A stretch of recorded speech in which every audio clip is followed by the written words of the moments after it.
Hey guys. Here is part 3 of What If Naruto Was Orochimaru's Target. Hit like and subscribe if you like this one, and also please check the author in the description. Let's start. We are paid, that's all.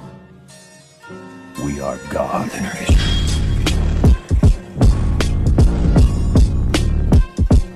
Chapter 12, You're Nobody, Till Somebody Kills You. Baki and the Sand siblings made their way toward the Hokage Tower. While the three younger ninja were not accustomed to war preparation, they all found it odd how relaxed the Konoha ninja seemed, as if they hadn't a care in the world. Once they arrived in the tower, the squad was granted immediate access to the Hokage. The man's visage was vastly different from that of his ninja. He seemed deeply concerned about something. They all gave a respectful bow to the Hokage, and he nodded in return. I thank you for being here. I have much to discuss, and not all of it will be easy. Hiruzen started. 3 days ago, the leader of the Akatsuki attacked 2 of my shinobi, Orochimaru of the Sannin and Uzumaki Naruto. I was warned beforehand of the attack by the leader second in command. She planned to betray the leader for her own reasons and wished to form a non-aggression treaty with Konoha. The double-crossed work. For all intents and purposes, the Akatsuki is no more and our invasion is no longer necessary. The new leader of Ama informed me that the former head, one called Pain, sent 2 of the remaining Akatsuki members on a mission and did not give her any details. Just yesterday I received information on what that secret mission was. There is no correct way to say this, but those 2 Akatsuki, Haiden and Kakuzu, were sent to Suna and killed the Kazekage. I am sorry for your loss. None of the ninja present had an outward reaction, which didn't surprise Hiruzen. They were well trained, and in front of a foreign leader, they wouldn't show any signs of weakness in front of him. After a moment to gather his thoughts, Baki spoke. Did they know in which direction they were headed, Hokage-sama? Yes, toward the land of rivers, but they weren't tracked beyond your borders. Baki nodded. I'll inform the forces here and they'll head back immediately. May I make a request? If it is within my power, Baki-san. I would request the team to back us up. One of Raza-sama's mistakes was not doggedly pursuing Sasori when he was suspected of killing the Sandaime. I won't repeat that mistake. His murders will be brought to justice. Are you thinking a tracker squad? Yes, possibly one familiar with our targets and containing a heavy hitter to match our own. Hiruzen nodded and flared his chakra. An ANBU in a boar mask appeared. Summon Team Kurenai for me. I need you 3 to step out, Baki said to his students, and they complied. Now alone, he had some information he needed to share with the Hokage. Hokage-sama, there is something you need to know concerning one of your shinobi, one Uzumaki Naruto. And what would that be, Baki-san? Raza-sama knew of his parents' identities and planned to use that in the renegotiation of our alliance. If something were to happen to him, he arranged for the information to be sent to Kumo, Kiri, and Iiwa. I knew only of his general plans, but not where he stored the information nor who he would use to deliver it. That fool. Hiruzen thought, filled with the desire to kill the Kazekage. It would be difficult to plan for their reactions. Anoki and I could simply not care or use it as a pretext to act against Konoha. The Sand siblings re-entered with Team Kurenai, and Hiruzen informed them of the mission. It was dangerous, but he believed them capable of it, having been so thoroughly prepared to fight the Akatsuki. They left, and Hiruzen once again summoned an ANBU agent. Hare, retrieve the Elder Council. Actually, Hokage-sama, they are awaiting your arrival in the large conference room along with the clan heads and the Sannin. Hiruzen dismissed the agent, and made his way to the room, wondering what this meeting could be about. Upon entrance, Hiruzen saw a collection of hard looks aimed at him, though Hamura and Koharu simply looked sad. He simply couldn't deduce what this could be about. Thank you for joining us, Hokage-sama. Hayashi spoke as the Sandaime took his seat. I requested this meeting today to discuss what I believe to be an alarming trend, namely your treatment of the Uzumaki clan. Throughout your reign, several of your decisions have cost the Uzumaki greatly. The refusal to render aid promptly when they had been a long-time ally of the Senju, and Konoha being the clearest example. Then there was the decision to wear their crests but to not teach about the Uzumaki in our academy, simply allowing subsequent generations to believe it is a Konoha symbol of pride instead of the mark of dishonor it was meant to be. Finally, we have Uzumaki Naruto. Not only did you ignore the law passed down by previous daimyo, you embezzled funds from a clan account he denied the sole heir access to, instead of requiring he live on public assistance. You denied him his heritage. You denied him a fair path to promotions and success. You allowed your friend to also steal and reveal Naruto-san's identity as a Jinchuriki. Finally, you intended to have a Konoha kunoichi seduce Naruto-san and potentially become the matriarch of the Uzumaki clan, one that was indebted to you. These violations against the Uzumaki, against the notions of clan autonomy and against the daimyo have led me to one conclusion.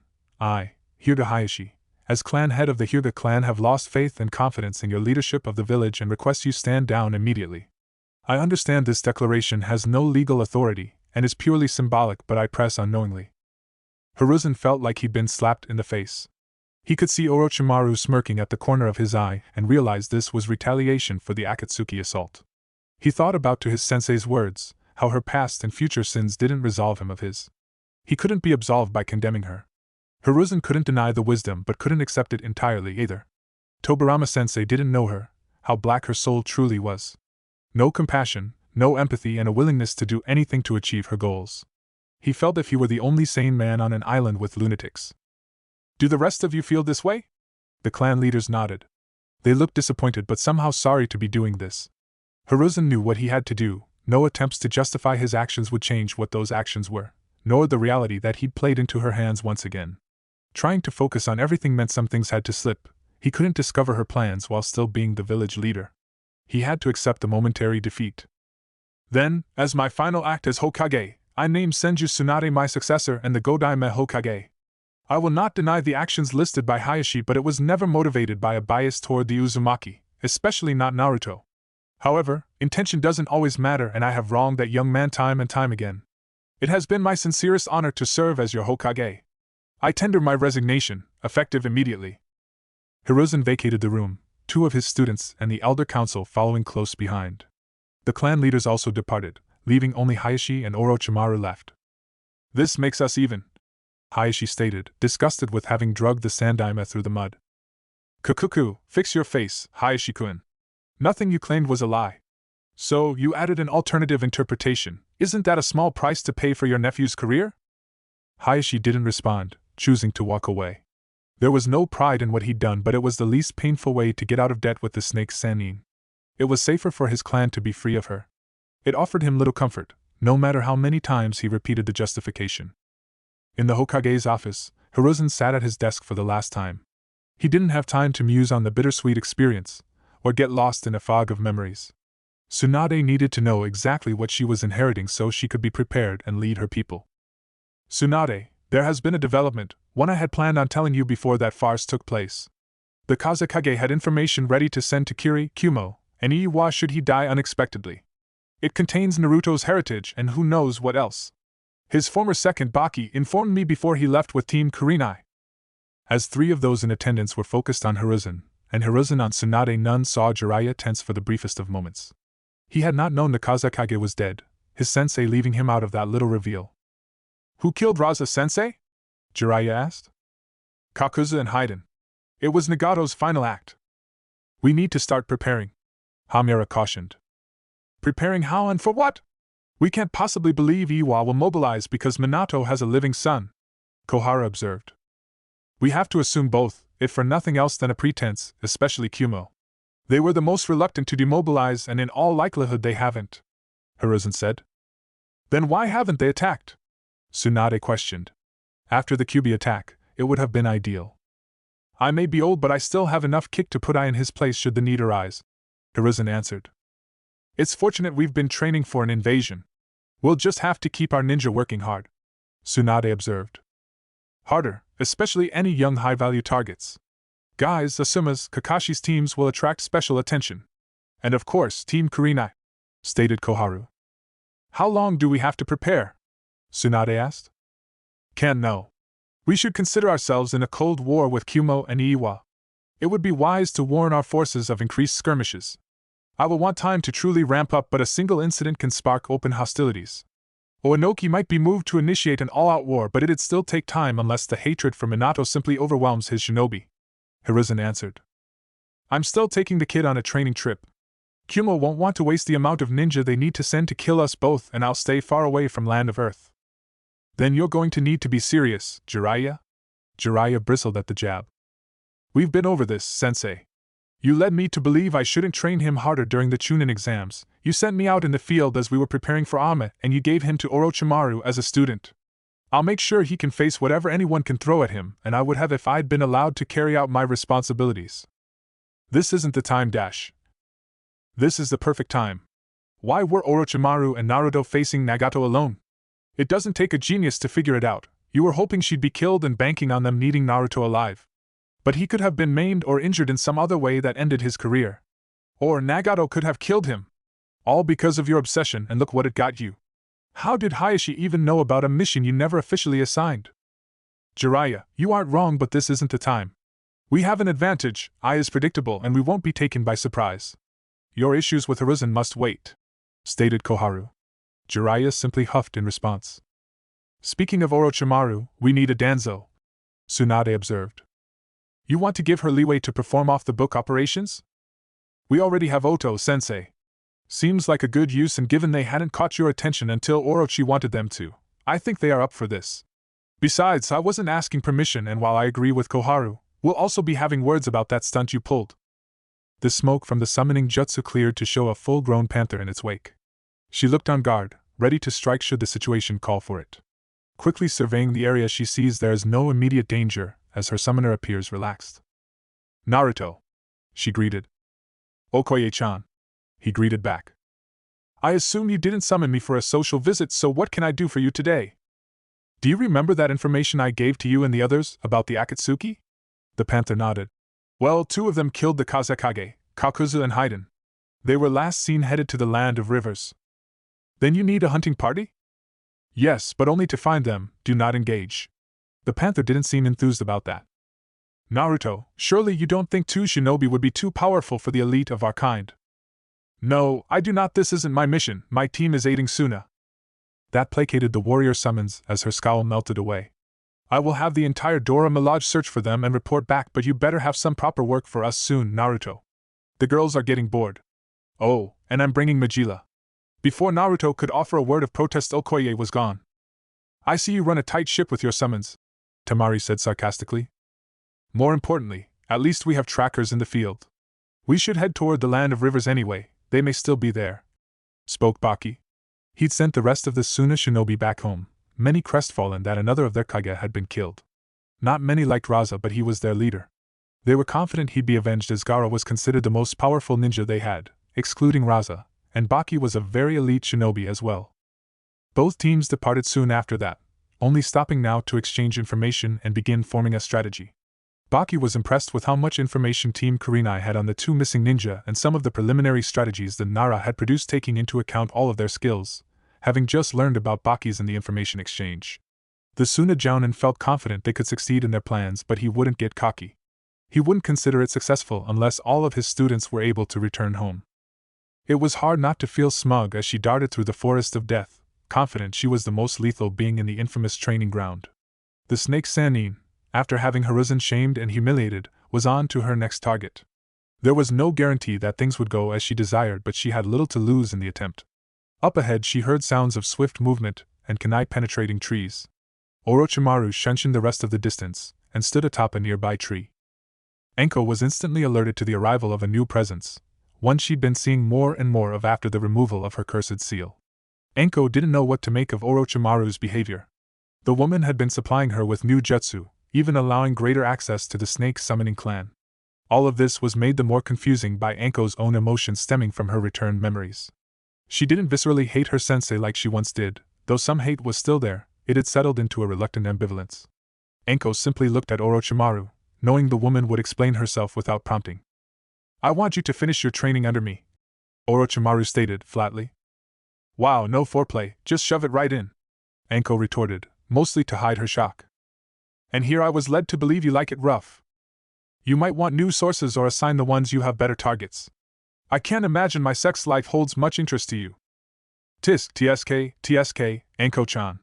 You know my curiosity is boundless, very little falls out of its scope. Yeah, sure. What are you playing at? I think you can be better than what you are, and part of the reason you haven't reached your full potential is due to me. I want to rectify that. And what do you believe my upper limits are? Enko couldn't deny the offer was enticing. She'd improved since her sensei left her, but it had been more incremental than the leaps she'd experienced when being trained by the Sannin.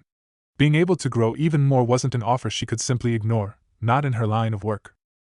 It's hard to project, Enko-chan, but I believe you can become an S-rank ninja by the time we're finished. Any ninja would be enticed by the chance to become S-rank, but Enko wasn't sure that was true if Orochimaru would be training multiple students. What about your current student? His apprenticeship has all but ended. Jiraiya will be taking over his training. What makes this brat so special? Two of the Sannin want to train him. You're a ninja, figure it out. Or be more concerned with yourself. Are you in, Anko-chan? Yeah, fine. But no experiments. Kukuku, we'll see. The rhythmic thuds of a striking post being hitting it was welcomed Hayashi to his destination. He felt unclean and unsettled with what he did to the Sandaime, but his actions could not be taken back. Now, he was on to a new but adjacent bit of business, and he was not looking forward to the outcome. He convinced himself this was for the clan and her protection, but he doubted Hinata would see it that way. He stopped a few dozen feet from her, watching her train. Smooth and powerful strikes landing with precision, her utilizing a skill many didn't believe she had. It was hard not to get lost in the arguments of old accusations about her perverting tradition due to a lack of talent. She'd been called shameful and a disgrace because no one could see her, and her general aloof manner didn't improve her standing. That she didn't care only hurt her more. Father, she said evenly but never taking her eyes off the training post. There was a time he would have bristled at the greeting, lacking both warmth and the respect of ceremony. It wasn't formal, just an acknowledgement he existed in her proximity. Daughter, we need to speak. His declaration resulted in Hinata turning toward him and closing the distance, in no great rush to do so. Once she was closer, Hayashi began. I will be brief, you are to no longer associate with the Uzumaki. Hinata looked at him for several seconds before turning around and heading back to the training post. Hinata, I am serious, Hayashi said sternly. His daughter didn't even turn around. I do not doubt you are, I simply do not care. Hinata, I have tolerated your ways. That did make her turn around. You have tolerated? Tolerated? And what great deeds have I done to be bestowed your most divine tolerance, Honorable Hyuga Hayashi-sama? How have I pleased the gods to be shown this most humbling favor? This is no time for petulance. Hayashi bit back, hating her backtalk. You've seemingly made time for some. Really, father, ordering me away from 3 whole people like they'll bind my soul. Are the Hyuga really scared of 3 teenagers? I fear their connections, each of them tied to Orochimaru. That is cause for concern, and I do not want you mixed up with it, or with them. You mean the woman you placed the entirety of the Hyuga in debt with to save Neiji's shinobi career? Maybe my feminine brain simply can't process the distinction or the logic therein. That was necessary and beneficial to the clan. Yes, empowering the boy that wants both your daughters dead is truly a great benefit to the clan.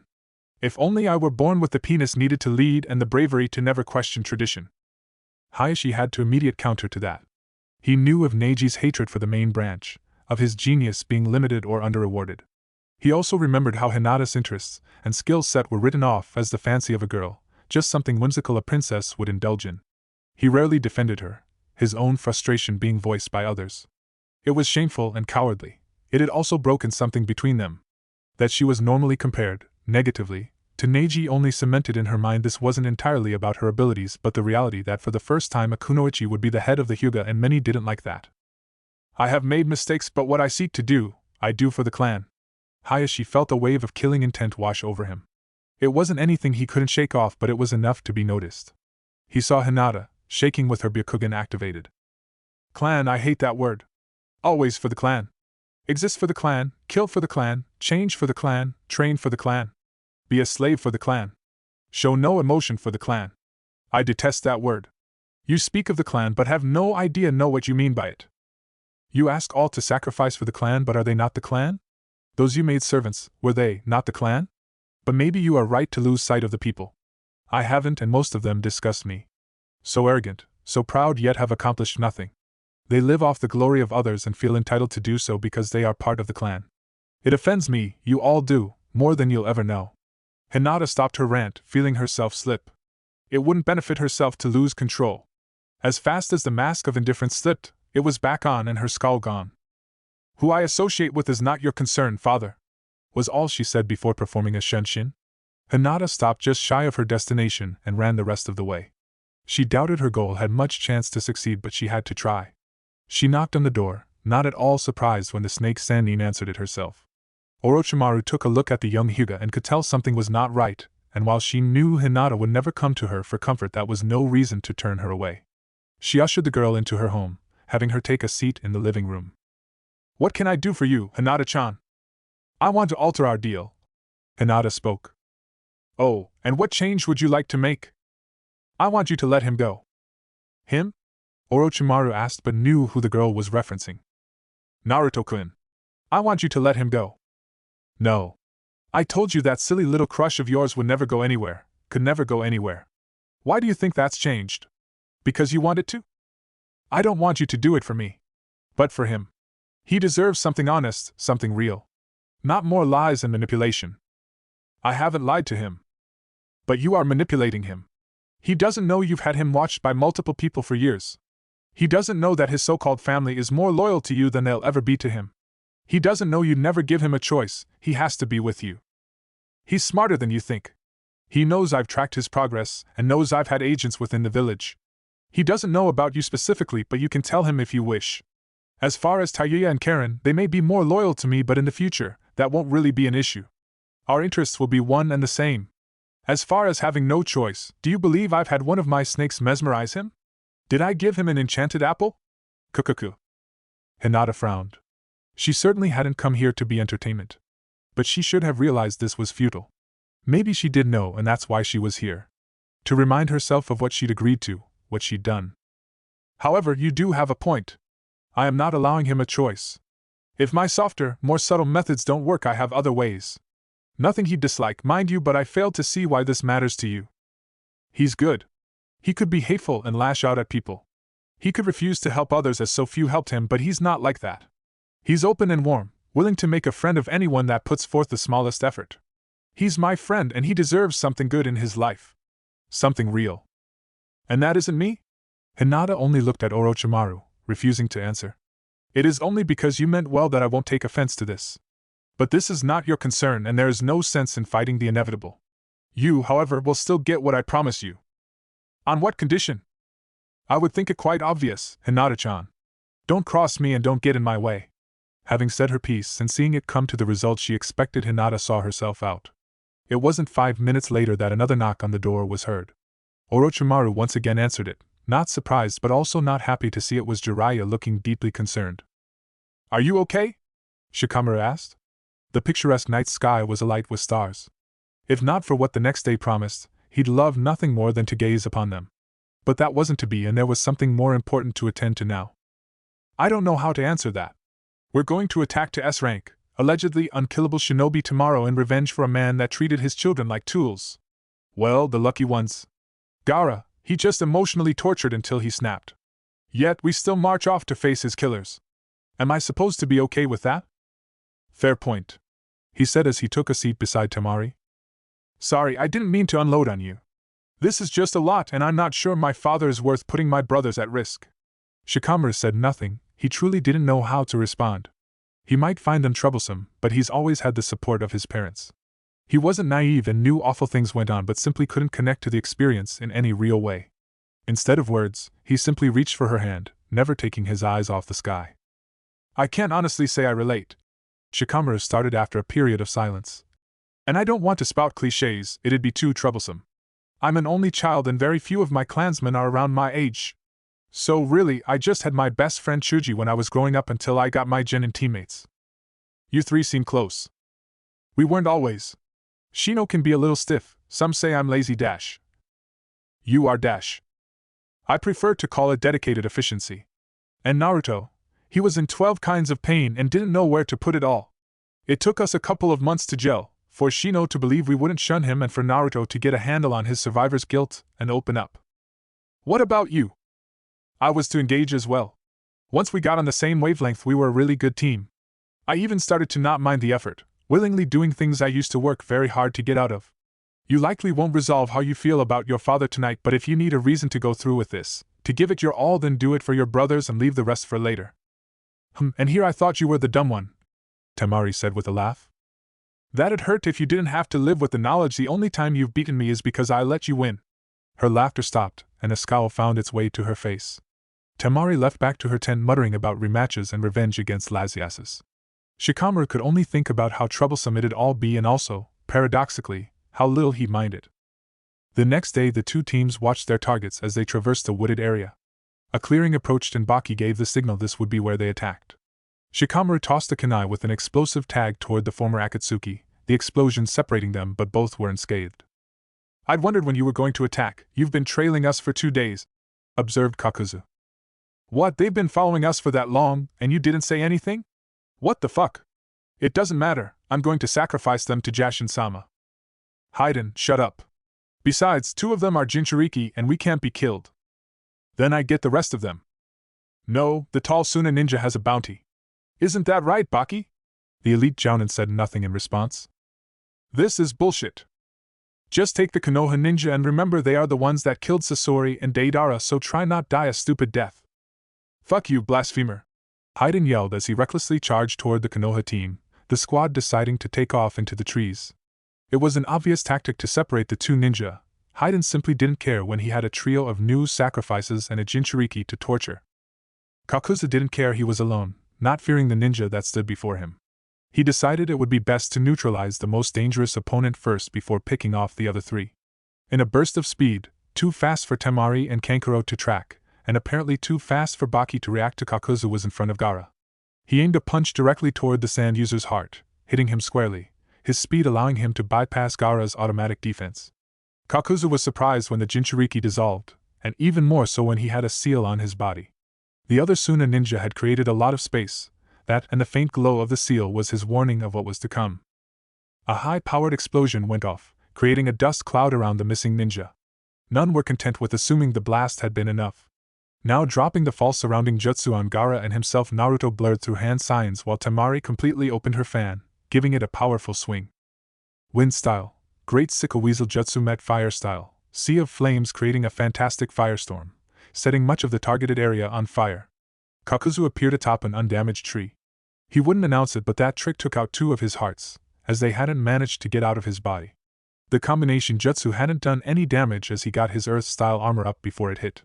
He was left with Doton, Katon, and Raidon. If need be, he knew he could simply take the hearts of the fools challenging him now. The squad of Suna Ninja and Naruto spotted Kakuzu's location and braced themselves. They understood that while the trick may have done some damage, the real fight was about to begin. Without a moment's hesitation, Kakuzu charged and Baki opted to meet the unspoken challenge. Haiden's frustrating level was increasing at an exponential rate. Despite being faster, stronger, better than the non-believing filth he was chasing, he couldn't close the distance and couldn't land a strike. His aim was always just a little off. If not that, he had to get out of a trap or power through an explosion. It was infuriating. He just wanted to kill them a little. Why did they make it so hard? He'd make it extra painful for the aggravation they'd caused him. The Jashinist touched the ground for the briefest of moments, and felt unable to move. Then he saw 2 flashes. He screamed bloody murder when he realized his torso had been severed at the waist, and his head had been as well. The woman and the red-haired one he wasn't supposed to kill stood over him, ignoring his curses and promises of infinite pain. The red-haired one picked his head up, placed it on a scroll. Haiden's last words were cut off as his head was sealed in a storage scroll. Naruto sealed the rest of the body in different scrolls, planning to keep the head long enough to cash in the bounty and then disposing of it, or giving it to Orochimaru Shursho. Kurenai wiped away a bit of sweat from her forehead. Using such subtle genjutsu on the move was tricky and the concentration required caused some strain. But it ultimately worked out, and now Team Kurenai headed back toward Team Baki, ready to wrap this mission up. Naruto's report that his clone had been dispelled made them move all the faster. Kakuzu's current emotional state mimicked that of his partners. Things had been going well. He got the better of the Madara exchange with Baki, even maneuvering the Suna ninja into a piledriver. It should have been lethal, but it only knocked Baki out as the Kyuubi Jinchuriki somehow softened the blow with some bouncy water jutsu, but Kakuzu didn't have much time to contemplate it as he had to dodge the onslaught of sand aimed at him. It wasn't a problem, the attacks were much too slow, but the fan user and the puppeteer were being annoying. He detached 2 of his remaining hearts, allowing them to act independently. The Fire Nature Mask and the Lightning Nature Mask targeted Temari, causing Gaara to erect a defensive barrier. It held, but not without a good deal of effort, as the lightning chakra nearly pierced it. Kakuzu dashed toward Kankuro, bypassing Ant and Crow and pummeling the boy. Kakuzu disengaged to avoid a sword swipe, but the blade was infused with wind nature chakra and still severed a hand. Kakuzu jumped over a wind blade and began to fight once more. Gaara had since managed gone on the attack, but the 2 masked creatures were proving nimble enough to avoid his assaults, even his sand spears. Temari was able to negate the lightning attacks, but it was taking a toll on her chakra reserves. They were losing the battle of attrition, and there was no guarantee when Team Kurenai would return.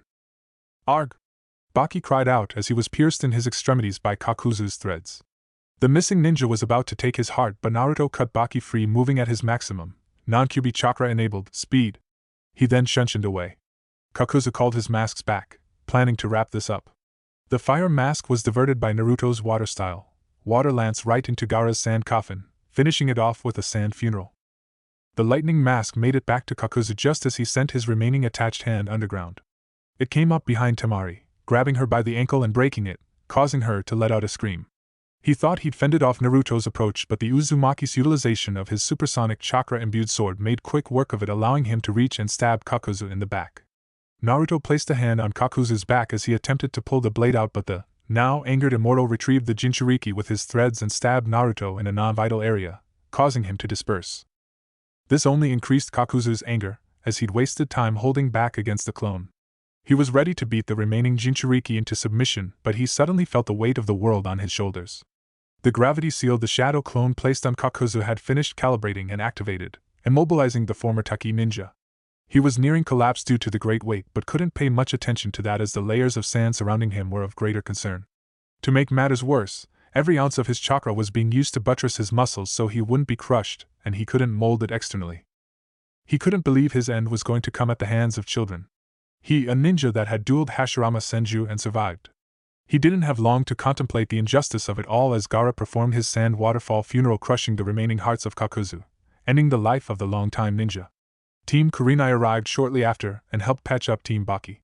None were trained medics but knew enough first aid to hold them over until they got to a friendly medic, though Baki and Temari had to be carried. Fortunately, two of Naruto's larger summons were willing to aid in that task, and the teams traveled to an outpost on the Land of Fire border where they could receive real medical attention. The two teams stayed there for only a few days, just until Baki was well enough to travel, as Temari's ankle would take a little longer to heal. Each team said their goodbyes, though Shino and Naruto noticed Shikamaru paid a little more attention to Temari. Neither was shy in pointing it out, much to the annoyance of the Nara heir. It took them 2 days to arrive back to Konoha, none knowing the challenges that lie in the near future. Chapter 13, Get Up, Get Out.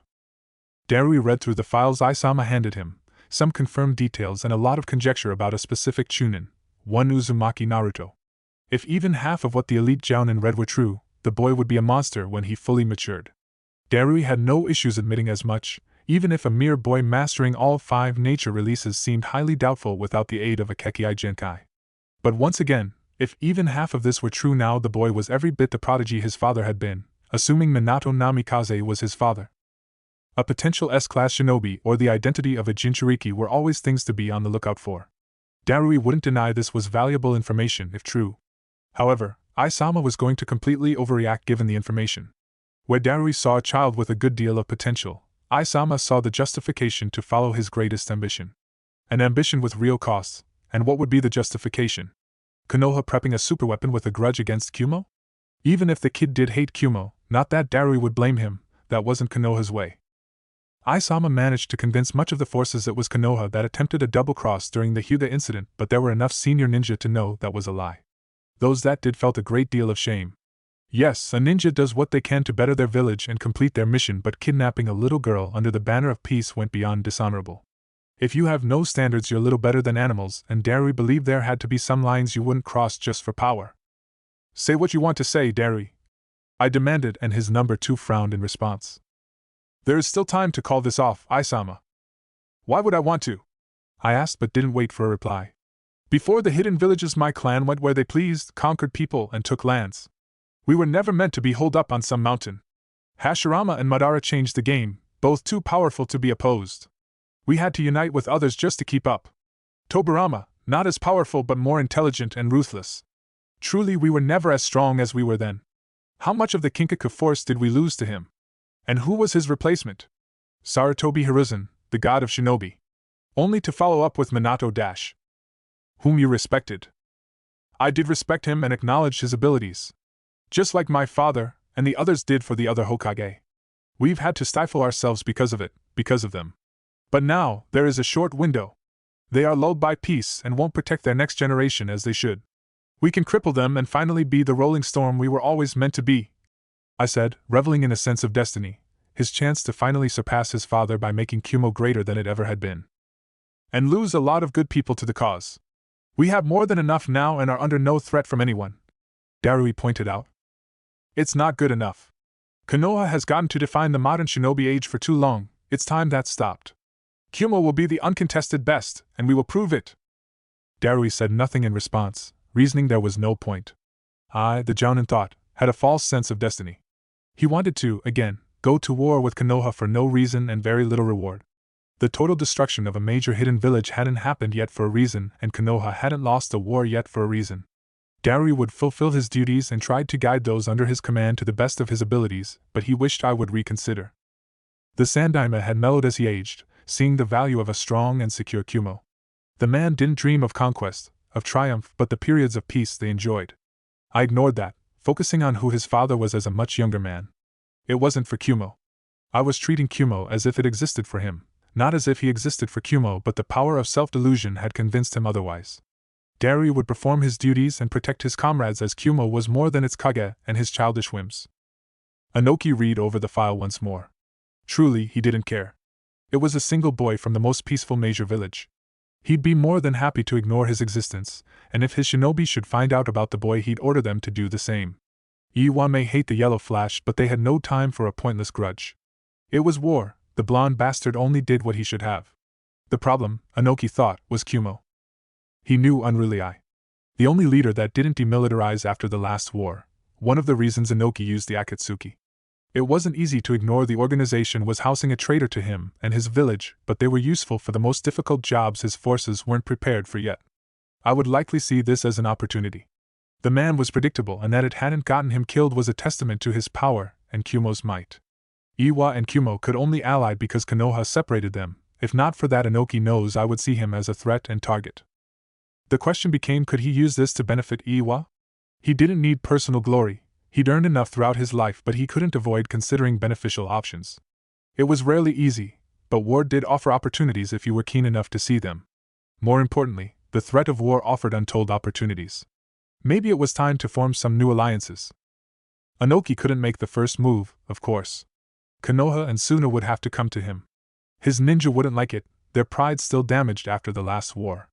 Anoki could understand this, but pride was like anything else to a shinobi, to be useful until it wasn't and then ruthlessly discarded.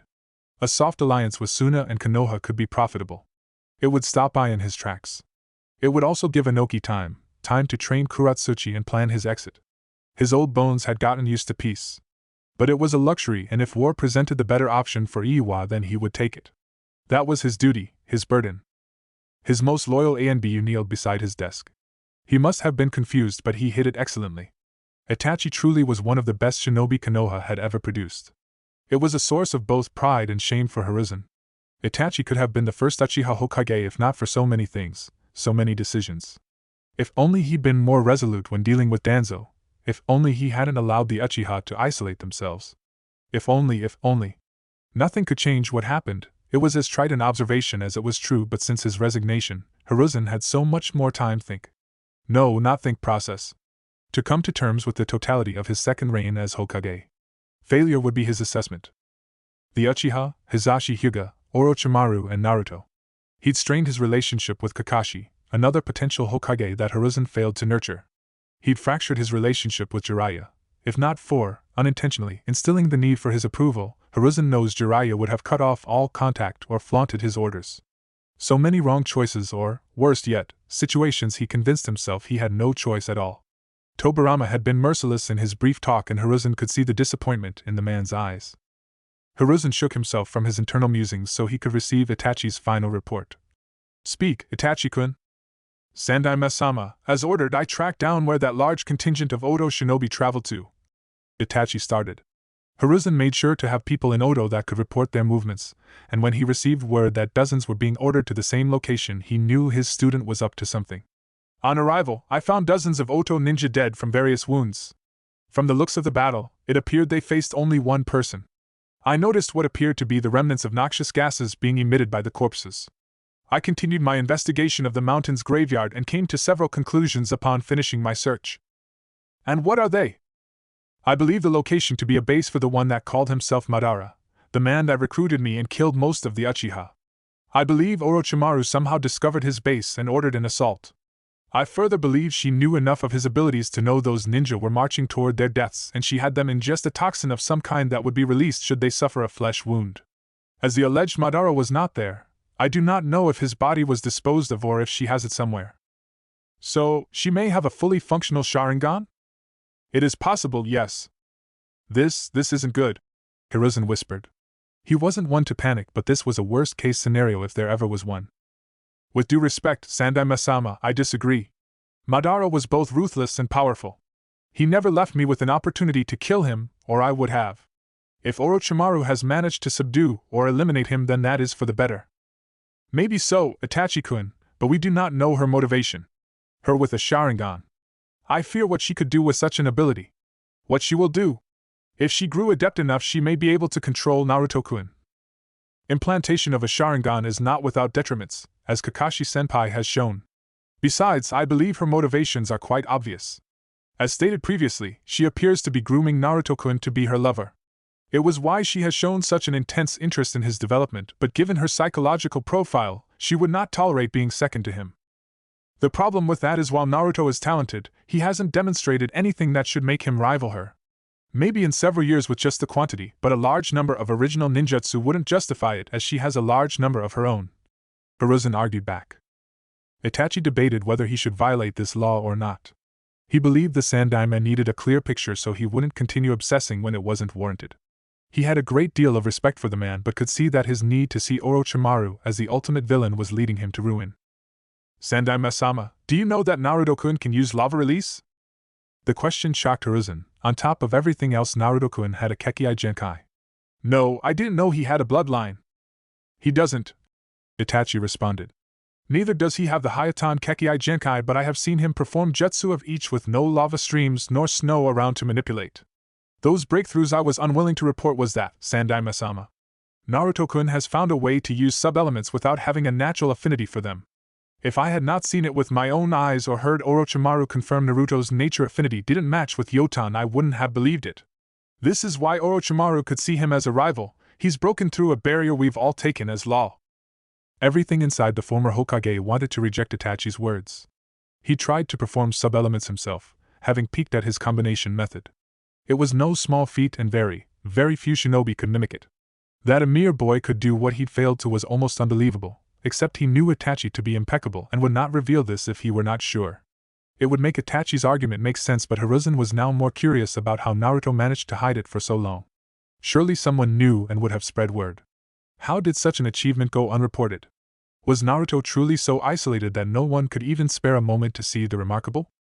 No, someone had to know and kept it under wraps. The Sandaime recalled the mission debrief when Team 7 and 8 returned from the Land of Snow.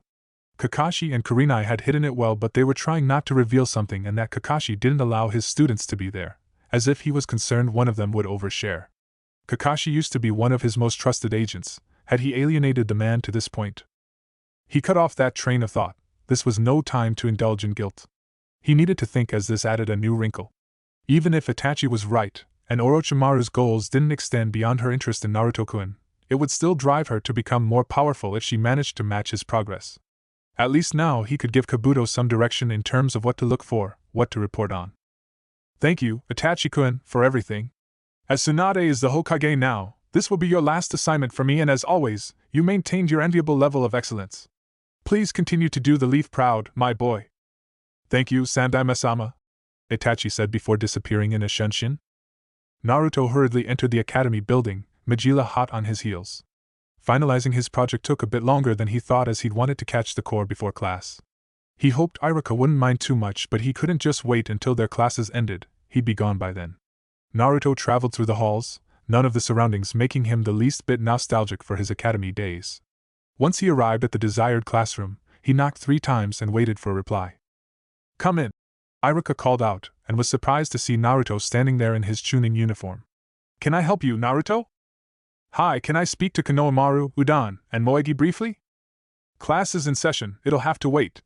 Mizuki spat and watched as Naruto just finally acknowledged his presence before dismissing it entirely. The red-haired Uzumaki looked back at Iruka and waited for his reply. The blow-off was noticed by both instructors and some of the students. Normally, I'd agree, but if you are here it must be for a reason, so yes, they can step out, but please be quick. Thank you, Iruka, Naruto said as the trio made their way out to the hall. Naruto softly shut the door behind him as the tree waited in anticipation. Hey guys, I'm sorry I had to pull you out of class for this, but I don't have a lot of time. Naruto started. You going on an important mission, boss? Konohamaru asked. Yeah, you going to rescue another princess? Moegi inquired. Or overthrow a corrupt government? Udon prodded. Sorry, nothing like that. I'm going on a training trip for a few years and won't be back in the village until it's over. What? They yelled, causing Naruto and Majila to flinch at the volume. Oh, the panther said as she rubbed her ears, and Naruto had to agree. Not so loud, dummies. Now, as I said, I'll be out of the village, so I wanted to leave you all something to help you train. Naruto revealed 3 mid-sized scrolls, a black, a blue, and a red, giving them respectively to Konohamaru, Moegi, and Udon. In those scrolls are some training guides that I tailored for each of you. Now, you guys don't have to follow them to the letter, they really are just to help, so if your interests change then pursue them. But I think you'll each find some useful information in there. Thanks, boss, Konohamaru said as he went in for a hug, his 2 friends joining him. Naruto hugged his little friends and assured them he'd be back around their graduation and was excited to see their progress. The Corps each hugged Majila and then returned to class. Summoner and Summons both took off. They had several people to see today and needed to make up for lost time. Once exiting the academy, they traveled via Shunshin to their next destination and saw Shikamaru and Shino looking at them expectantly. You're late, Shikamaru observed. Indeed. I deduce you lost track of time nerding out, Shino added. Naruto gained a tick mark at the Aburame's words. I was not nerding out, and that's hardly a deduction, you just guessed, to Bayo. But I am right, Shino pressed. We don't have time for this, you troublesome pair, Shikamaru interrupted as he walked past his teammates. You know, Shino, sometimes I think Shika doesn't love us. I, too, am met with a decided lack of love. Do you think it's just us? Highly doubtful. So you could say he's, maybe, lost that loving feeling? Both of you need to shut up. It may be gone, Shino said, ignoring Shikamaru. I am warning the both of you. Now he's starting to criticize the little things we do. It makes me feel like crying. Why? Because, baby, something beautiful is dying. I'll never go to karaoke with you 2 again. But Shika, you were really good. Who knew you had the voice of an angel? Naruto complimented. I deduced Amari, said Shino, causing Shikamaru to now gain a tick mark. It really was just a guess. When are you going to show Tayuya your special talents, Shino? If the question wasn't startling enough, that it came from Kurenai made it that much more so, as the boys hadn't noticed her arrival. She laughed when she only heard a faint buzzing. Shikamaru soon joined in, savoring the reversal.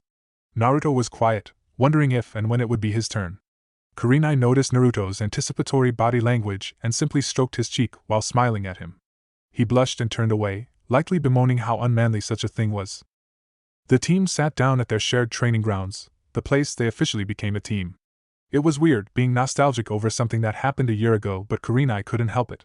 She hadn't truly known what to expect when she took this team on. Some part of her was concerned 3 adolescent boys wouldn't want a woman as their sensei or would be too welcoming of it for the wrong reasons.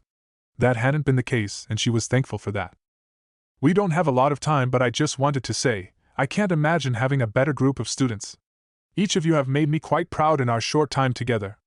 I'll admit I'm sad one of you will be leaving for so long. I know Jiraiya-sama is your godfather and unquestionably a powerful ninja, but I, selfishly, want more time for us to be a team. We'll always be a team, sensei. Why? Our bonds are not so easily severed. You're right, Shino. We didn't come together quickly nor easily, but you all managed to overcome obstacles and have the potential to be one of the best teams Konoha has ever produced. Shikamaru and Shino, I know I'll still be your captain, but I wanted to share my thoughts with all of you before Naruto departed. Shikamaru, your intellect is staggering, and I have no doubt you will one day surpass your father. But you are not just your intellect. You are more and can be more. I'm glad you found the motivation to do more than simply see every angle and pick the path of least resistance. I know much of the world must bore you, but I'm glad you've seen fit to challenge yourself. Shikamaru simply nodded, not having anything to say in response. Shino, your clan is often isolated due to your allies and your logical manner.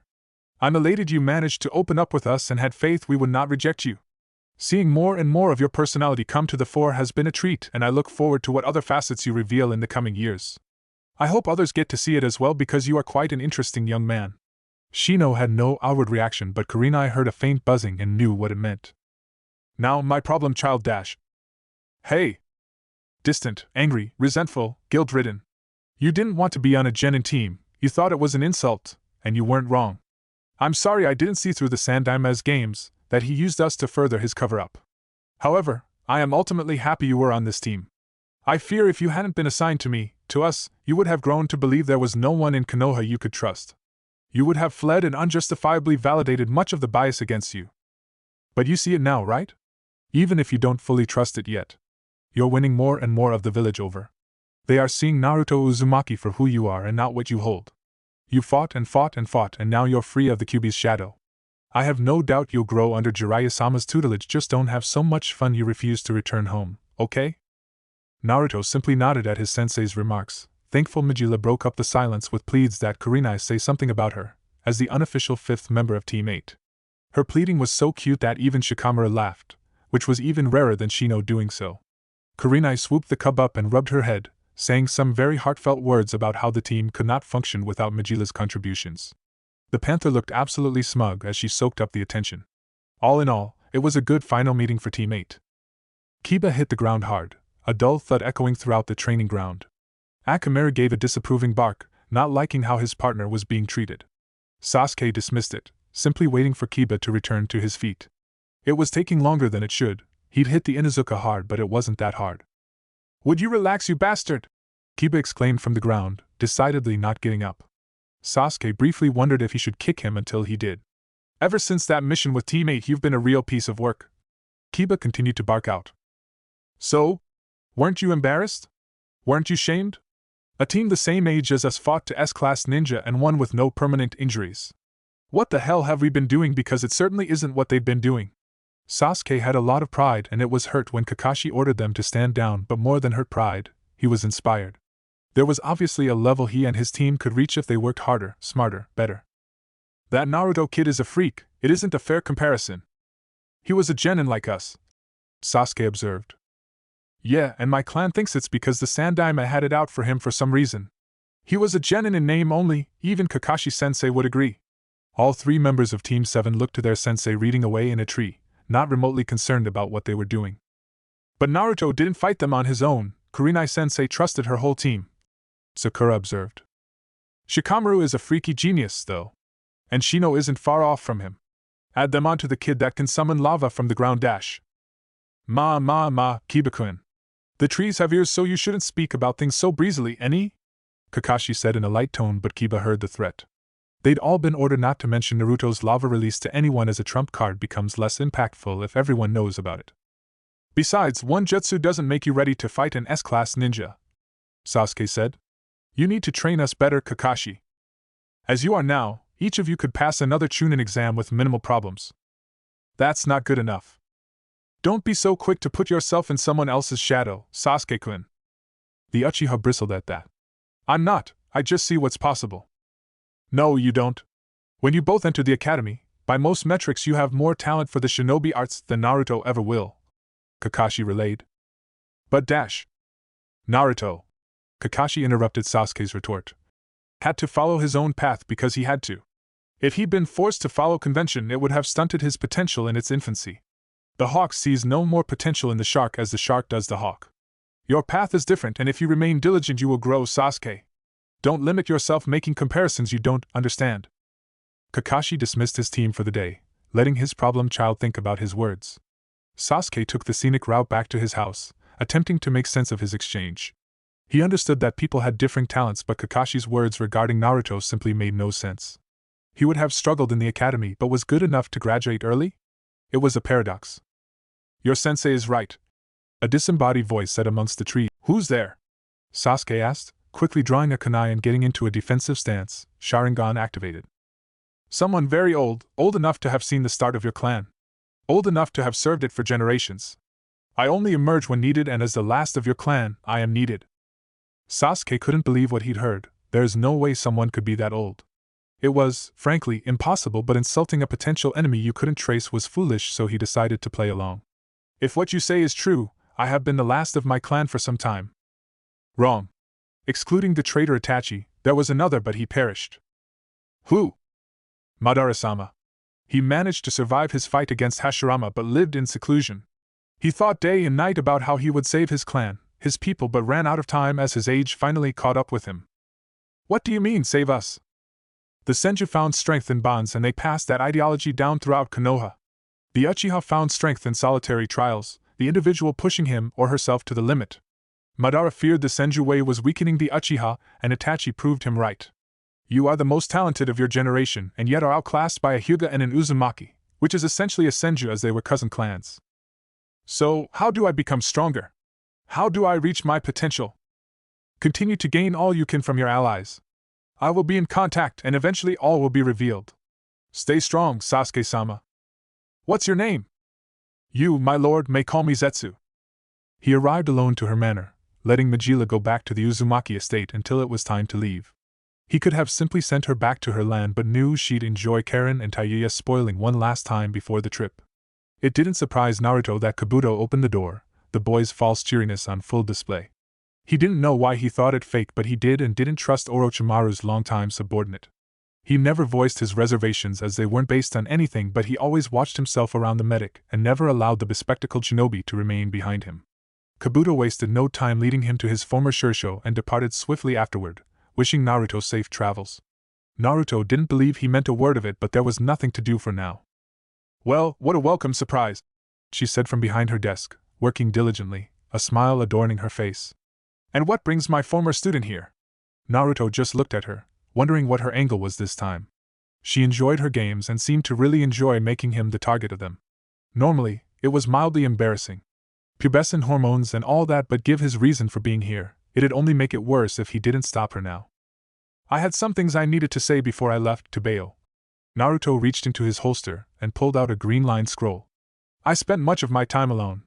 Training helped me forget that feeling, to run from it. It helped me grow strong and give me something to be proud of. But I couldn't have done it without help. I don't know why you initially sent those scrolls to me, and whatever your motivations were, I don't care. Anyone else that could help me was too afraid of the old man to do so, but you risked exposure to do it. More than just furthering my training, they gave me a sense that someone cared. Someone noticed me and wanted to help, and that often meant more than the actual content of the material. And then you gave me the means to meet my mother, to find out about my past. Because of you, I have an actual family and a clan. You even trained me to survive against the Akatsuki, which I doubt I could have without your help. And again, I don't know why you did it, but I don't care. I'll always be grateful for what you've given me, and I don't know how to repay you fully, but I hope this could be a start. Naruto placed the scroll on her desk. This is the full collection of my thoughts and chakra and its applications, my chakra theory. It isn't much, but I thought you might like to see the culmination of your support. After he finished his spiel, he really just wanted to turn and flee. He felt weird and anxious. It shouldn't have been a big deal, except any serious jutsu creator has their own theories for why things work. The insights built up over the years, it's more than a look into how they view chakra but often how they view the world, often operating more philosophy than science, so he was sharing a very important part of himself. Even those who take students rarely share the entirety of their collected knowledge, only guiding them. Orochimaru understood the significance of the gesture, maybe even more than Naruto did himself. Her maelstrom never stopped surprising her, and in a rare departure, she wouldn't make a joke of it or somehow dampen the emotion. She swiftly, gracefully stood up and rounded her desk until she was beside Naruto, gently rubbing his whiskered cheek. Thank you, Naruto, she said softly, and the boy just nodded. She soon pulled her hand away, both briefly missing the contact. You know, after 3 years I'll expect you to have grown significantly in skill. I know dash. And hopefully in stature, she said and watched the brief flash of annoyance enter his eyes. Seriously, Naruto, I wish to challenge you upon your return. I promise you I won't have stagnated in your absence. Naruto smiled, looking at his former master with absolute confidence. That's fine. I'm going to win regardless. Oh, not just impress me but win outright? Sounds like a statement begging for a wager. I'm so confident we don't even need to set the terms. A blind bet? Meaning I could demand you do anything I want if you should lose? Some would call that foolish. Maybe, but I trust you. Besides, I'm not going to lose to Bayo. Kukuku, I look forward to it, Orochimaru said. Soon she heard an alert. Someone was at the door. She knew who it was and cursed the lummox's timing. She gestured for Naruto to follow her, and they headed for the door. Upon arrival, they were greeted by Jiraiya, carrying 2 knapsacks. I figured you were here, Gaki. Come on, we're burning daylight, Jiraiya said, before nodding at his fellow Sannin. Yeah. Naruto replied before turning to Orochimaru and giving her a quick hug. I'll see you in 3 years, sure shows, so be ready to make good on our bet. Kukuku, and you make sure to do the same. She watched as godfather and godson departed into the village and then parts unknown. Once cleared, Orochimaru made her way back to her study, heading for the bookcase directly behind her desk. She pulled out a book, The Way of Tea, and activated a seal within it, opening a door to a secret passageway. Orochimaru entered the hall, the door closing behind her and the hall lights activating as she approached. She soon reached a hatch and descended down to a sub-basement known only to her. As she reached the bottom, now standing in her most secret lab, she watched as the once dark room light up. All the standards for a lab were present, but the most important additions were the white setsa suspended in larger, glass chambers preserved by a liquid concoction. 2 Sharingan eyes were stored for later use. Lastly, on a metal table, his one remaining arm and both legs strapped to it laid Madara, or who, thanks to a blood test run by Karen she knew to be Obito Uchiha, laid helpless. His chakra sealed as this was not the time for hubris. She climbed on top of the man, sinister smile gracing her face. She could have simply killed him, but there was something about him she found fascinating. He was a causal chain in leading Naruto to her. Under Minato and Kushina's care, he'd have been a different person, a less interesting person most likely.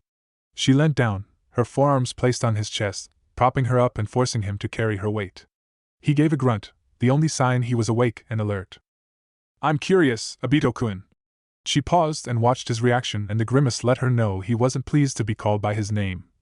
Was making a deal with me really so awful? Was giving me what I want so distasteful you couldn't even consider it? I wonder if it is a flaw of your gender. You gain great power and dismiss any woman in your path. Pain did that and Konin-chan slit his throat. You did it and are now at my tender mercies. Why? I really want to know. No deal made would have been respected. If you didn't come for me, that boy would have with your help. Kukuku, fair enough. I was never going to let you extract the Kyuubi from Naruto-kun, but your outright refusal hastened your downfall. My delay in killing you did that. So why'd you do it? Why kill your sensei? It doesn't matter. Just kill me. Don't be in such a rush, Obito-kun. Your end will come soon enough, but only after my curiosity has been satisfied. Hours pass as day turns to night. In a remote clearing inside the land of fire, Naruto and Jiraiya lay around a fire. The Uzumaki was winding down after a long day of goodbyes. Tsunade-abakan, Shizunichan, and Hinata were all there to see them off, Hinata even giving him a letter to read sometime in the future. Jiraiya and he hadn't talked much as they traveled, choosing to move speedily for their first day of travel. Jiraiya looked deep in thought, finalizing what he wanted to tell his godson. They had a lot to accomplish during their training trip, not only making Naruto stronger. He wanted to develop a real relationship with Naruto, to be a fraction as close to him as he was to Minato. He wanted to do a lot, to show the young man the world free from violence and betrayal. He couldn't, however, ignore that Naruto was potentially in danger, so he had to start there. Naruto? Yeah, pervy sage? First, stop calling me that. At least don't do it around any pretty women. I can agree to that. So, what's up? Well, kid, I've got some bad news. The Kazekage planned to use information about you to blackmail Konoha into a better alliance agreement. When he was killed, that information was sent to the other 3 major nations. Nothing is happening now, but we are in a state of Cold War while we see what Kumo and Iiwa do. He watched as Naruto slumped. It's always something, isn't it? People hate and fear your dad. He was too good at what he did. There's too much hatred in this world in general. I've long desired to do something about it but have come up short. Maybe you can figure it out if I fail. Sure, not like that's a big ask or anything, Naruto said, rolling his eyes. It is. More than becoming Hokage, this is the most ambitious goal a shinobi could have, but tell me, what else do you have to do? What is that supposed to mean? What are your goals, Naruto? To be the greatest ninjutsu inventor ever and the strongest shinobi in Konoha. Well, you've accomplished the first one, and by the end of this trip, you'll be damn close to the second. Congrats. Is that it? Seems kind of hollow for someone like you. Can't be the leader of a place that hates you. They don't hate you, Naruto, not anymore. They are never going to throw you a parade or collectively apologize. It isn't fair, it isn't right, but that's the truth. Many have changed their minds and they may even realize they were always wrong and feel guilty, but their acknowledgement of that fact won't be explicit. So what? No one glares at me anymore and we call it even. I know it's not perfect, Dash. It's a lot more than less than perfect. What if I don't agree? You say they won't acknowledge they're wrong. What if they didn't have a choice? So, you'll terrorize people weaker than you? I thought you were better than that. They sure as shit didn't mind terrorizing me when I was weaker than them. And you don't know a fucking thing about me. You could have, but you let some old man convince you to betray your word and abandon me, so don't act like you have a read on my character. That sounds like revenge, Naruto. No, that's justice. They should be punished for mistreating a child. They should be forced to face what they did and own it, just like I have to own it. I don't get to pretend my childhood wasn't what it was. But you could be better. Yeah, the old man used to preach that crap while he was lying to my face every day. Imagine how convincing it is from the man that left me alone. Do you hate me for not being there? Jiraiya asked, really needing to know, and watched Naruto shrug. Just because you cared about my father means you give a shit about me. I'm guessing you didn't think being a godfather would amount to much, so when the worst happened it was just easier to obey the old man. You did your thing, I did mine. I don't hate you because I didn't even know you existed, but I am pissed. Why? Are you going to tell me I shouldn't be? No. This is good, we need to clear the air.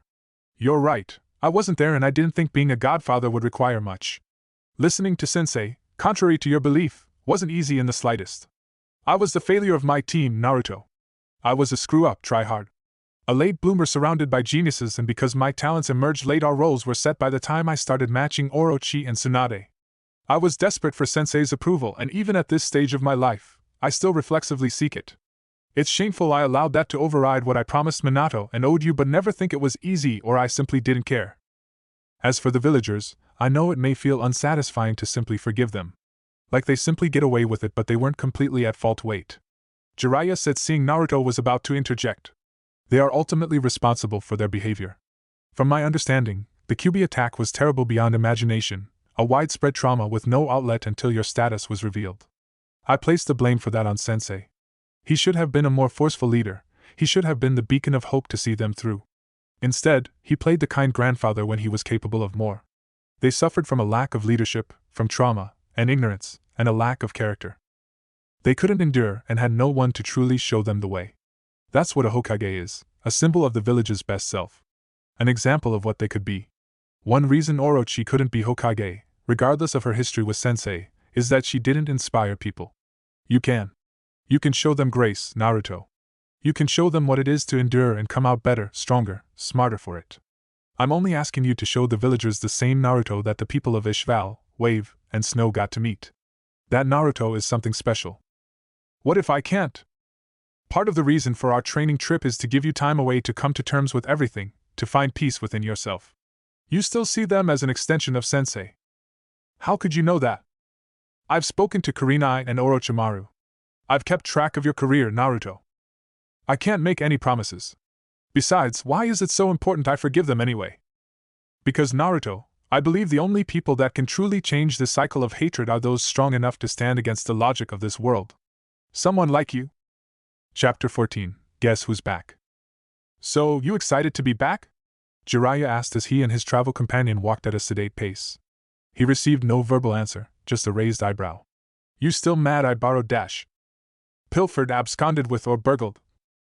Borrowed some money? Come on, kid, it was our last gasps of freedom before we returned and I needed to get my head right.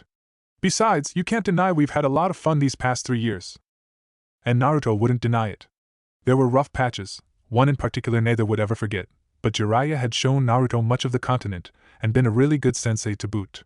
In truth, Naruto wasn't mad, but whereas Jiraiya had his fun last night, Naruto wanted one last prank before he returned.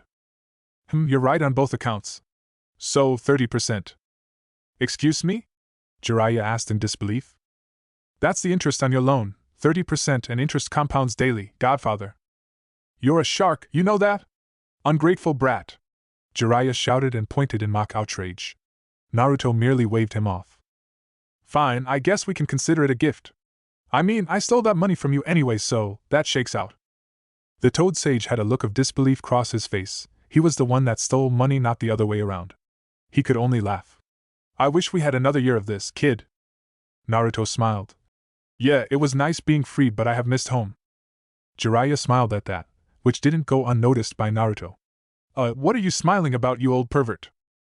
Way to ruin the mood, you inconsiderate brat. Also, don't call me an old pervert, Jiraiya said, putting Naruto in a headlock. Who took you on countless adventures? Helped you develop from an elf into a respectable-sized young man? Who got you laid twice? Me, the envy of men and desire of women, Jiraiya the Toadash. Jiraiya's monologue was cut short as Naruto effortlessly lifted him off his feet. What are you doing, brat? Put me down! Wait for it, perv. Wait for what? Jiraiya asked and was answered with a large ball of water falling on his head, being dropped after it hit. As Jiraiya sputtered, Naruto laughed uproariously at the sight of the legendary Sannin.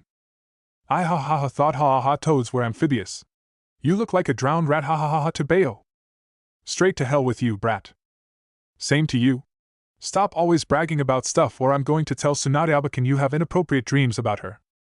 Like I'd be embarrassed over a sex dream. You suck at blackmail. Oh, if only they were sex dreams. No, I had to hear your weirdo poetry. Oh, Tsunade, as the toad mistakes the well for the ocean dash. Naruto had to stop and dodge Jiraiya striking at him. You wouldn't dare! 35%. You're a crook. That's fine, I'll be a crook, who gets 35%. What happened to it being a gift? And it's money you stole from me. You didn't know that when you took it, and why should you get to embezzle what I so artfully stole? 35% seems fair. We're family, that's got to count for something, you heartless fiend. Fine, 40%. What? Naruto had kept a neutral face but broke again at Jiraiya's reaction. Jiraiya sulked as the duo reached the main entrance. Izumo and Kotetsu processed them and welcomed the duo back warmly. Alright, kid, I know you've got a lot of things you want to do, so let's debrief with Tsunade. Okay, I'll get us there fast, Naruto said, reaching for Jiraiya. The Toad Sage slapped his godson's hand away. No. No? Naruto asked, slightly amused. Hell no. Never again, for any reason, Jiraiya proclaimed, face stern and unyielding. It's not that bad, you're overreacting. I don't care, was Jiraiya's response before disappearing in a swirl of leaves. Naruto rolled his eyes and followed Jiraiya's lead, disappearing in a blur instead. 3 of Konoha's most important women sat in an office. While official duties were briefly spoken about, this was more a meeting to manage Orochimaru. Koharu and Tsunade both knew the snake Sannin got into the most trouble, outside of the fallout with Hiruzen, when she was bored. She'd been showing signs of it for several weeks, but neither Tsunade nor Koharu knew what spurred the sudden onset. The first sign, she became more interested in experimenting on prisoners just to see what would happen and not sound scientific testing. Secondly, her training had gotten more destructive.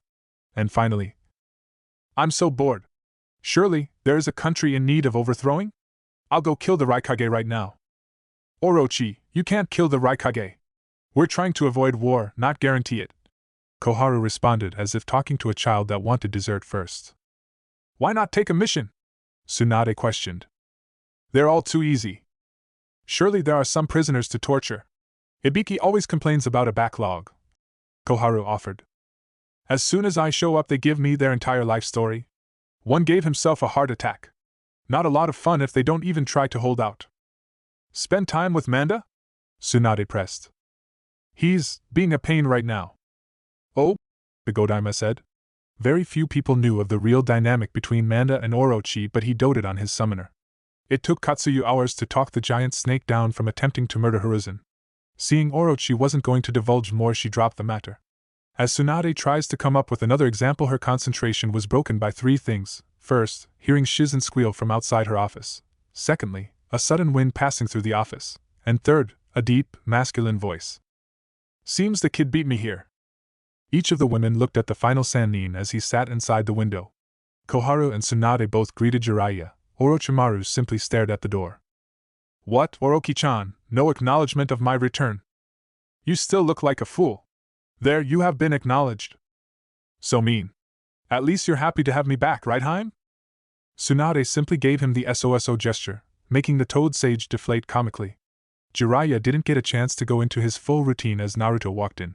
Tsunade looked over her surrogate nephew in surprise. She expected him to change, seeing it was an altogether different matter. He'd lost the baby fat from his cheeks but kept his otherwise soft features. His hair had gotten significantly longer, looking more a spiky crimson lion's mane that reached his shoulders. Most significantly was his height, as he was clearly taller than everyone in the office save Jiraiya. Greeting everyone with a smile, Naruto gives Tsunade a mocking bow. Uzumaki Naruto, requesting a return to active service, Hokage-sama. Welcome back, Naruto-kun. How was your training trip? Fruitful, for the most part. Jiraiya knows a little something about training a ninja. Jiraiya puffed his chest out. For a seedy ass pervert. You're an ass. Jiraiya retorted after deflating due to his godson's words. Okay, that's enough, you two. Tsunade interjected, but there was no real heat behind her words. While I am glad to have you back, we need to schedule an assessment for your skill level so I know you haven't wasted 3 years on a walkabout. Oh, that's already taken care of. Unless she's changed her mind to bail, Naruto said, smiling the entire time. Kukuku, I wouldn't dream of it, Naruto-kun. We just need to select a time and a place, Orochimaru said while in movement, ending right in front of Naruto, staring intently into the Uzumaki's eyes. Full moon tonight seems as fitting a setting as any. Oh, a late-night rendezvous on your first day back, how bold. Orochimaru purred and was surprised when Naruto didn't break eye contact or blush. However, she never got to hear his retort as a cough interrupted them. Sorry, are we bothering you too? Tsunade asked, looking incredibly smug. Yes, Orochimaru said with zero shame. Too damn bad. Get out of here, brat, the grown-ups have to talk. Fine, fine, he responded to Tsunade before looking back to Orochimaru. Training ground 43 midnight? She nodded and he exited the office. You don't seem so bored now, Koharu observed after Naruto left, she now looking quite smug herself. I thought we had matters to discuss, Orochimaru replied, not bothering to address Koharu's observation. The informal vibe was now broken and Jiraiya entered the office fully as they were to dive into serious matters. So, how are things? Jiraiya asked. Tense.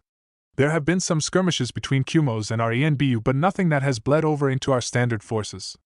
Inoki is still waiting and seeing, Tsunade was explaining before being cut off. Expect to hear something from him soon, Jiraiya said. Naruto and I met both Han and Rashi on our travels and I don't think it was an accident. I'd say, Inoki wanted a quick threat assessment. And? I'm assuming you didn't fight either of them, so what? Nothing really to report. Kid got along with both of them well enough, more Rashi than Han, but there were no hostilities. Some shared stories over being a container, but that was all I observed. Okay, not a lot to go on, but it'll have to do. Kiri is keeping to their isolationism for now, but that could change with the upcoming Chunin exams, the Godaima said. I have kept my Oto Nins on high alert. It's possible I may attempt a proxy war first, in hopes of pulling Konoha in, stated Orochimaru. Good. There isn't a lot more for us to do but stay sharp and not be baited into any stupid mistakes. Easier said than done, Haim. He's gotten more troublesome, what a drag. Shikamaru bemoaned to his companion, eliciting a snicker. The two ninja walking casually down the village streets. How could you possibly know that you haven't even seen him yet? Temari inquired. I just know, I always just know, the Nara grumbled. Yes, he was happy his friend was back and even eager to catch up, but Shikamaru was as practical as he was brilliant. Naruto plus 3 years of dedicated training * puberty equals troublesome superscript 2. There was simply no way around it. I suppose? It'll probably be good, you've been getting a little lazy lately, Temari said with a smirk. Helping with the Chunin exams is incredibly boring, I am not meant to be an administrator. Then why do it? Shikamaru shot Temari a look, not enjoying her knowing smile. She just couldn't leave the unsaid, could she? Troublesome woman. Best way to spend time with you, which you know. Shikamaru forced out, his body slumping as he did. Shika is so cute when he admits he likes Temari-chan. Kami, kill me now, he grumbled, causing Temari to laugh. The sound was so melodious that Shikamaru couldn't fight off the smile forming on his lips. So, what's the plan now that he's back? I doubt I'll be moved from Ino and Choji just yet. It was not ideal, the circumstances that led to the formation of the next Ino Shikacho, but it was necessary. Choji and Ino were floundering, Shikamaru couldn't leave them like that. Every clan heir was going to need to be at their best if war broke out. Without the ability to rely on Kurenai-sensei's deviousness, Shino's ruthless efficiency or Naruto's power, Shikamaru grew. His planning became faster, more involved and paradoxically more flexible. He no longer warmed up in combat, always ready to unleash himself. He just wished.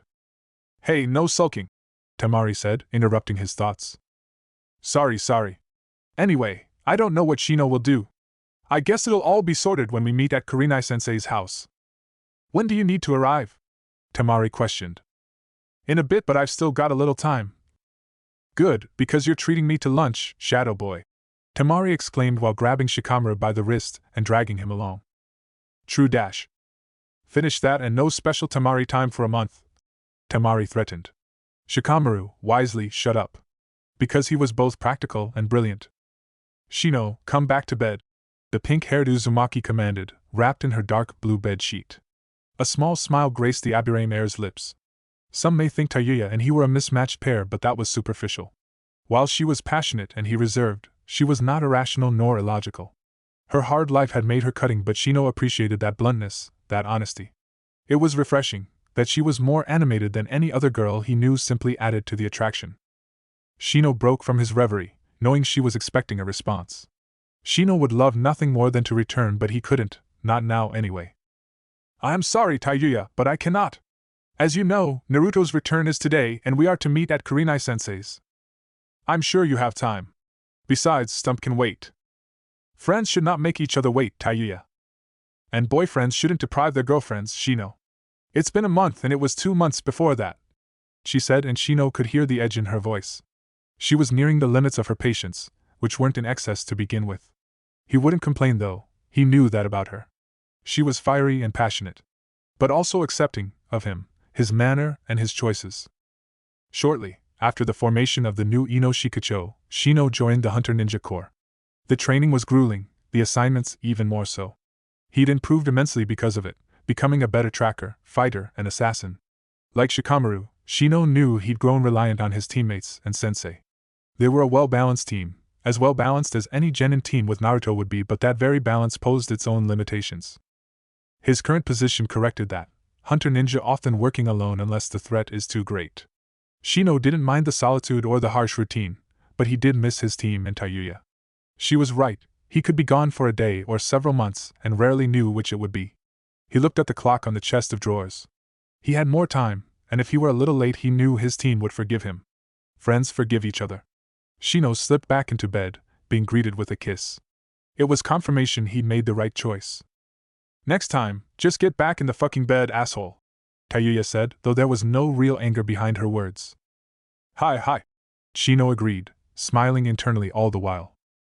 Boss! The young Sarutobi exclaimed, making a mad dash toward the target of those words. The sea of people parted, allowing Konohamaru, Moegi, and Udan to move quickly to their older brother figure. Naruto turned when he heard the shout, smiling at the upcoming trio, each proudly displaying their headbands.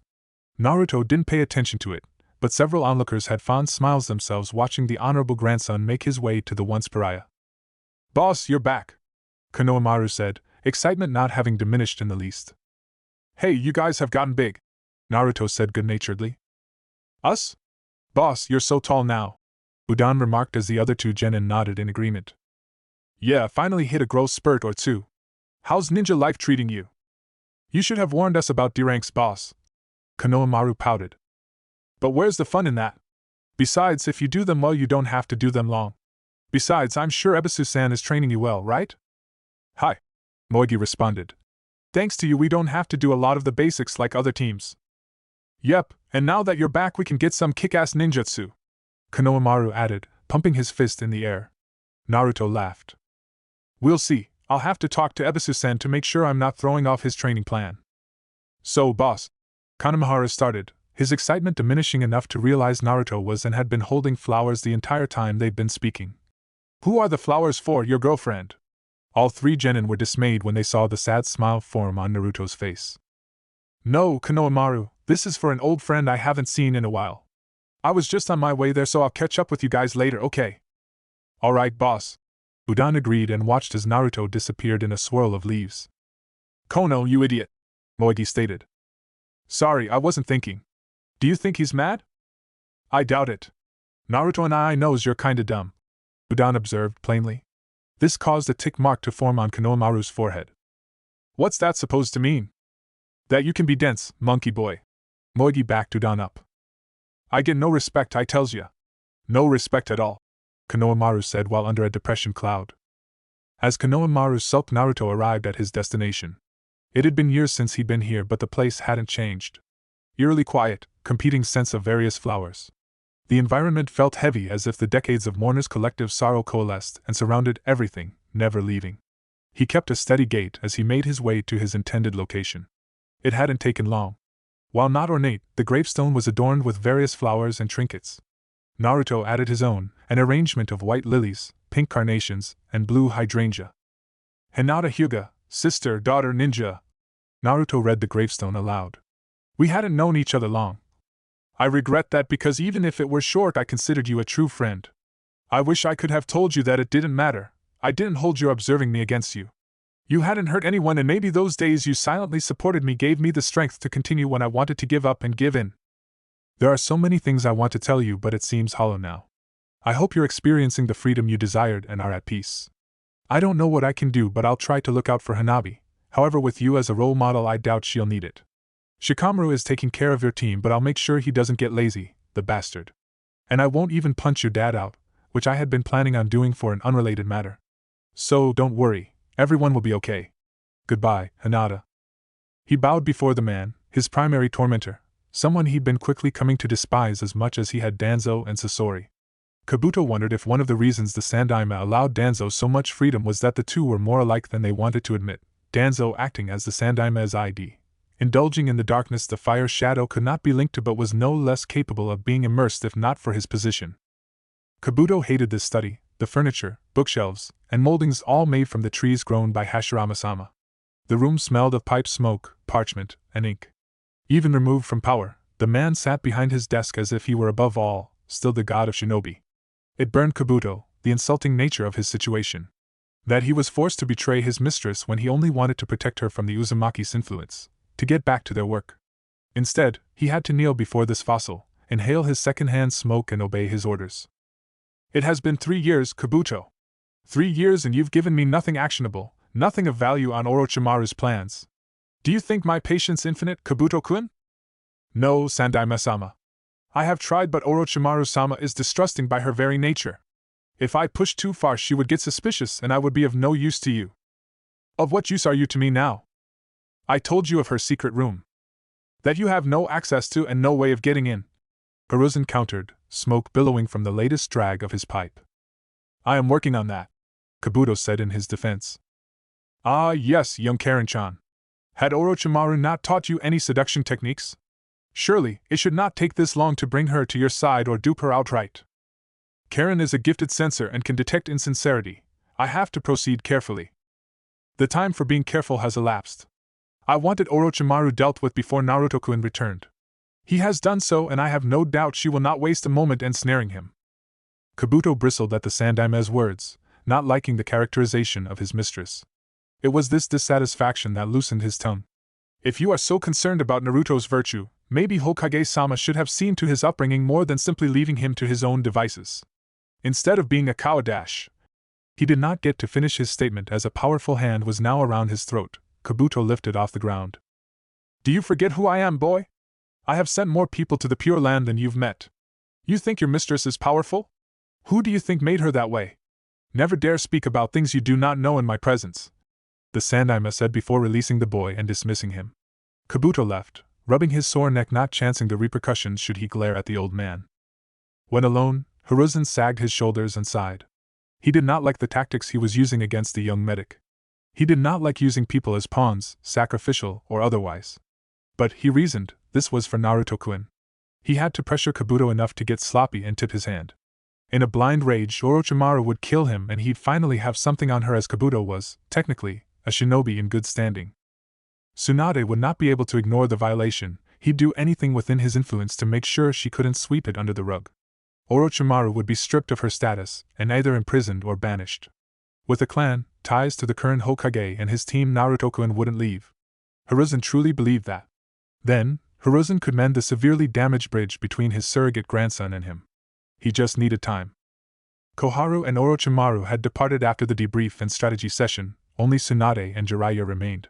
Jiraiya was not used to those hazel eyes looking at him in concern, and he wondered what could be on his former teammate's mind.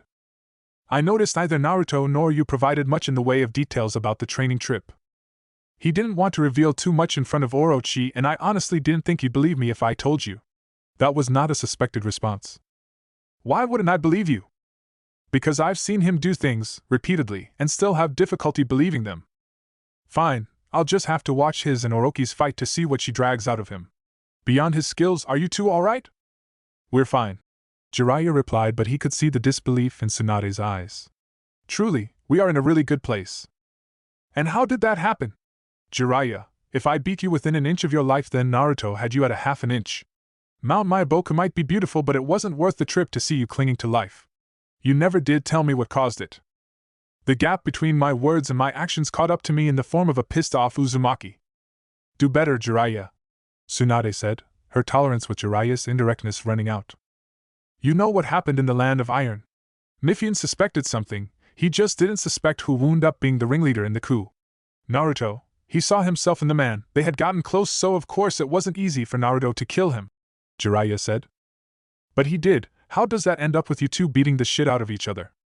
The man's methods led something to be desired, but he wasn't necessarily wrong. Naruto felt he may have protected an oppressive government for the chance we'd have a future ally. I could see how he'd find it upsetting, Jiraiya, but not enough to attack you. I told him about the prophecy and that I thought he'd be the one to fulfill it. I shared a lot of my philosophies with him, some he'd entertain and some he'd reject. But seeing how I put him on the path to kill a man that just wanted to change things for the better, the hypocrisy of it all made him snap. He couldn't accept all my preaching about peace when I would put Konoha's interests over others. Why would you do that, Jiraiya? Why burden him with that? Asked, more in confusion than anything. I believed it to be true, for one. Secondly, he needed direction. Naruto didn't need my help to grow stronger, he'd do that whether I was there or not. But strength isn't everything. He was all science and no philosophy. He doesn't believe in the will of fire because of sensei. Someone had to see to his morals, to put something on his mind beyond jutsu and war. I was tasked with helping him become a man his parents could be proud of. Naruto is a good kid, Jiraiya. He was also an angry kid. Angry and resentful. He may not dwell on it, but it is never far from his mind how they, Jiraiya points out the window, treated him. I just wanted to give him something larger to shoot for, something more. Maybe it could have helped him come to terms with everything. But with the coup, it just looked like I didn't really believe what I was preaching. I was just like sensei, trying to manipulate him to my own ends. He snapped. So, what changed? While I was healing, he spent time with the Panthers. I don't know what happened, he would never tell me, but he just seemed so much lighter once we reunited. We talked, really talked, for hours. And over the following days, we just kept talking. And now, we're at a really good place. As long as I don't have to worry about you two getting into a brawl in the streets, that'll have to do. I don't think you have anything to worry about, Haim. Hi, Sensei, Naruto said, standing in the doorway of Kurenai's modest but cozy home. The Genjutsu mistress, clearly showing the 6th month into her pregnancy, hugged her student. Naruto, gently, hugged her back, not wanting to harm the baby. Kurenai rolled her eyes, guessing about the boy's unnecessary gentleness. He then offered her 2 plushies, one panther and the other a purple toad. I didn't know if it was too early for stuff like this, Tebeo, he said bashfully. Naruto truly felt out of his depths. He'd never been around a single pregnant woman before. He was just happy he didn't think she was fat. Kurenai escorted him to her living room, where he sat on the maroon-colored couch, waddling just a little. It was hard to believe how much Naruto had changed. She'd seen her other 2 students mature in real time, but to see it all at once was a bit shocking. Kurenai sat down, feet tucked under her, mindlessly rubbing her belly, red eyes focused on her student. How was your trip, Naruto-kun? Really good, but I'm glad to be back. Oh, really? She said with genuine surprise, but couldn't help matching the warm smile Naruto broke into. Yeah, I miss you guys, Tebeo. Plus there's Tayuya and Karen, Tsunade Abakin and Shizunichin. Seems there's a name missing, Kurenai said knowingly. I'm sorry, Sensei, I don't know what you mean, Naruto said, feigning ignorance. Okay, I won't push, but be careful, Kurenai advised. I'm the most careful person you know, Sensei. Land of vegetables, was her response. She laughed, seeing cross his arms and huff. That's revisionist history, Tebeo. Kurenai continued to laugh, but tapered off when she heard the door open. Kurenai, I'm home and brought a couple of stragglers with me, Asuma announced. He soon walked in with Shikamaru and Shino, each taking seats in the empty matching chairs. You look like you've gotten more troublesome, the Nara greeted. You look like you've gotten lazy again. I'm sure Majila-chan would love to help with that, Naruto responded with a smile. Shikamaru simply grinned. Welcome back, Naruto. Thank you, Shino. How have things been with you guys? Naruto asked and was regaled with their experiences, Kurenai filling in her time as well. Naruto, I have not been requested to resign as a hunter nin, and it appears, as for now, Team Kurenai is on hold. What will you be doing? Oh, I've been assigned to act as an elite tutor. I used to think Ebisu was just blowing smoke out his dash. Language, Naruto-kun, Kurenai warned. Pipe, but that's apparently a thing. Not one I want, however. I am not a house cat. You would complain about a good thing. You teach a little and then watch the clouds, sounds like the life. Says you, both of you could probably be jounin' if you tested for it. Why would I want that? Shikamaru asked, making Naruto and Kurenai form a sweat drop. I am satisfied with my current position, an increase in rank wouldn't affect much. Well, enough of that. We have to talk about something serious. Naruto interjected. I call dibs on being the fun uncle, dot. Troublesome, you can't call dibs on being the fun uncle, Shikamaru said, as if it were obvious. Agreed. Your being the fun one is as much contingent on Kurenai-sensei's progeny as it is on your individual qualities. Besides, as I will obviously be the favorite, I will be the de facto fun uncle. Hogwash. I'm done losing to you, Aburaim. Why are you both acting like this is a two-man race? I'm just as likely to be the fun uncle as either of you, Shikamaru said, and then grew annoyed with the disbelieving stares he was receiving. I'm fun. You'd be the life of the party at a retirement community. Why? You are a curmudgeon. He's right, Shika. You got that old man energy that doesn't play with kids. I, however, am a walking library of cool ninjutsu. Every kid loves ninjutsu. You will not teach my daughter ninjutsu prematurely just to be her favorite, Naruto, Kurenai ordered, finally chiming in. I've got low-level stuff, sensei. Yes, I've seen the low-level stuff. You left Konohamaru and his friends. A 20-foot spiked wall is not D-rank ninjutsu, Naruto.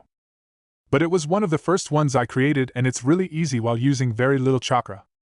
See, this is why I will win, Shino observed, smugly. Oh, I have an ace up my sleeve, just you wait, Naruto said in all confidence. Kurenai smiled as the boys continued to bicker, her team and family back together again. Neither combatant could know how closely their actions mirrored each other. One, the infamous Snake Sannin, taking the utmost care while getting ready. A black and red battle kimono, stopping at above her knees covering her mesh armor, fitted snugly at her breasts. A purple obi tied around her waist, matching her finger and toenail polish. A slit on either side, revealing the mesh coverings on her legs. She slipped on her heeled shinobi sandals. Her hair was pulled back into a bun, two samban keeping it in place. The most notorious woman in the elemental nations gave herself a once-over and smiled seductively, confident she'd be victorious before the night was over. Over at the Uzumaki compound, the current head prepared himself. A matching set of midnight blue pants and shirt, both with mesh lining, embraced his frame. The shirt sleeves stopped just below the elbow, leaving his two summoning tattoos visible. Over his shirt, a red, NBU-style chest armor with a blue Uzumaki swirl in the back. A red and black holster was strapped to his right leg, a large pouch on his back, just below his armor. His katana also strapped to his back. He smiled as he exited his room, knowing he'd be sure to impress his former teacher.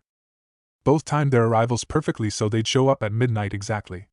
The training ground was bathed in moonlight, the wooded areas surrounded it offering a perfect contrast of darkness to light. No words were spoken as each eyed the other intently, closing the distance. Orochimaru took the initiative, striking with a straight right when Naruto was in range. The Uzumaki sidestepped the blow and caught it with his outside hand, unleashing a back fist in retaliation. There was a brief pause as blue met yellow. And then duo exploded into action. Orochimaru broke Naruto's hold on her arm while twisting Naruto's into an arm lock. The Uzumaki recognized this and dropped lower, flipping Orochimaru over his shoulders. Naruto gave himself some distance and got into his stance. When Orochimaru approached again, he performed a double roundhouse, both kicks blocked, but he expected it.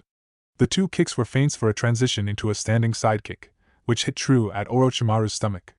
Naruto bounced on his heels and then settled into his stance. Orochimaru dusted off her kimono and did the same. After a brief lull, the two blurred toward each other again. What followed is an intense exchange of fist and feet.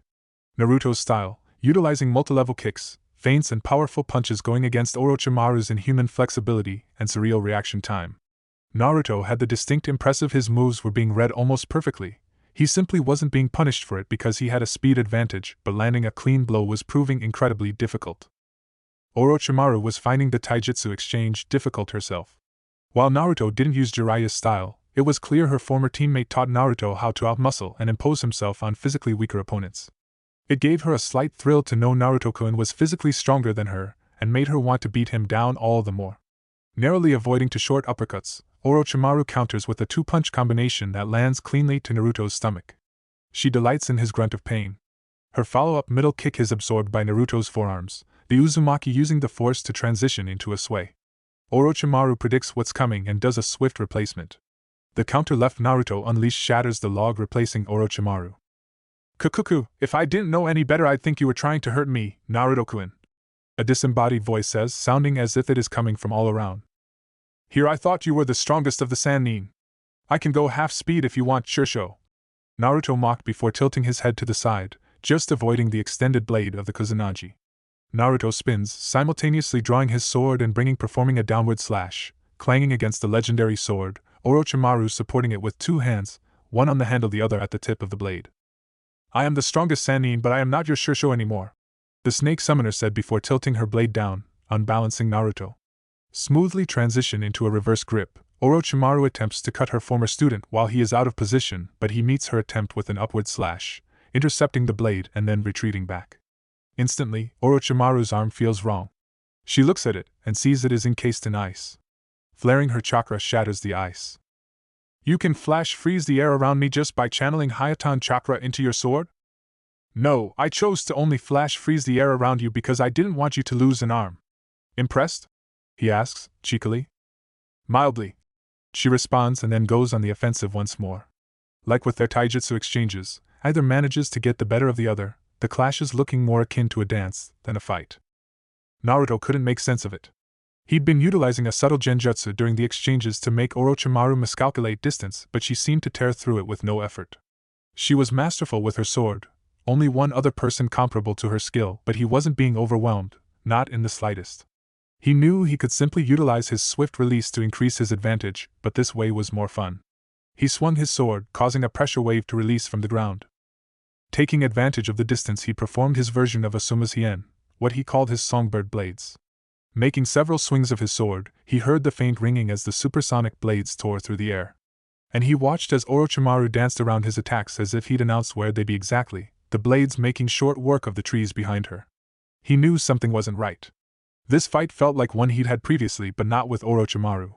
She was good, unarguably one of the best, but something was off. He didn't have more time to consider, Orochimaru's renewed assault demanding his attention. Her heart rate was elevated, not from exertion but excitement. She could barely contain her glee. This is why she forced herself to wait, why she didn't abduct Naruto from under Jiraiya's nose. Things had felt so dull. While there was a certain pride in training Anko again, it just wasn't the same. Her first student didn't challenge her, didn't push her as he did. Even now she could tell he was holding back and she wasn't even offended. Winning wasn't the point. There had been a part of her that was worried he wouldn't progress enough to really keep up with her developments, but that had been for naught. She wondered if he'd be able to piece together why his genjutsu wasn't working, why she could read his movements well enough to counter. Her Sharingan, hid under a special contact lens, spun wildly as if to match her burgeoning ecstasy. She needed to see more, to push him harder.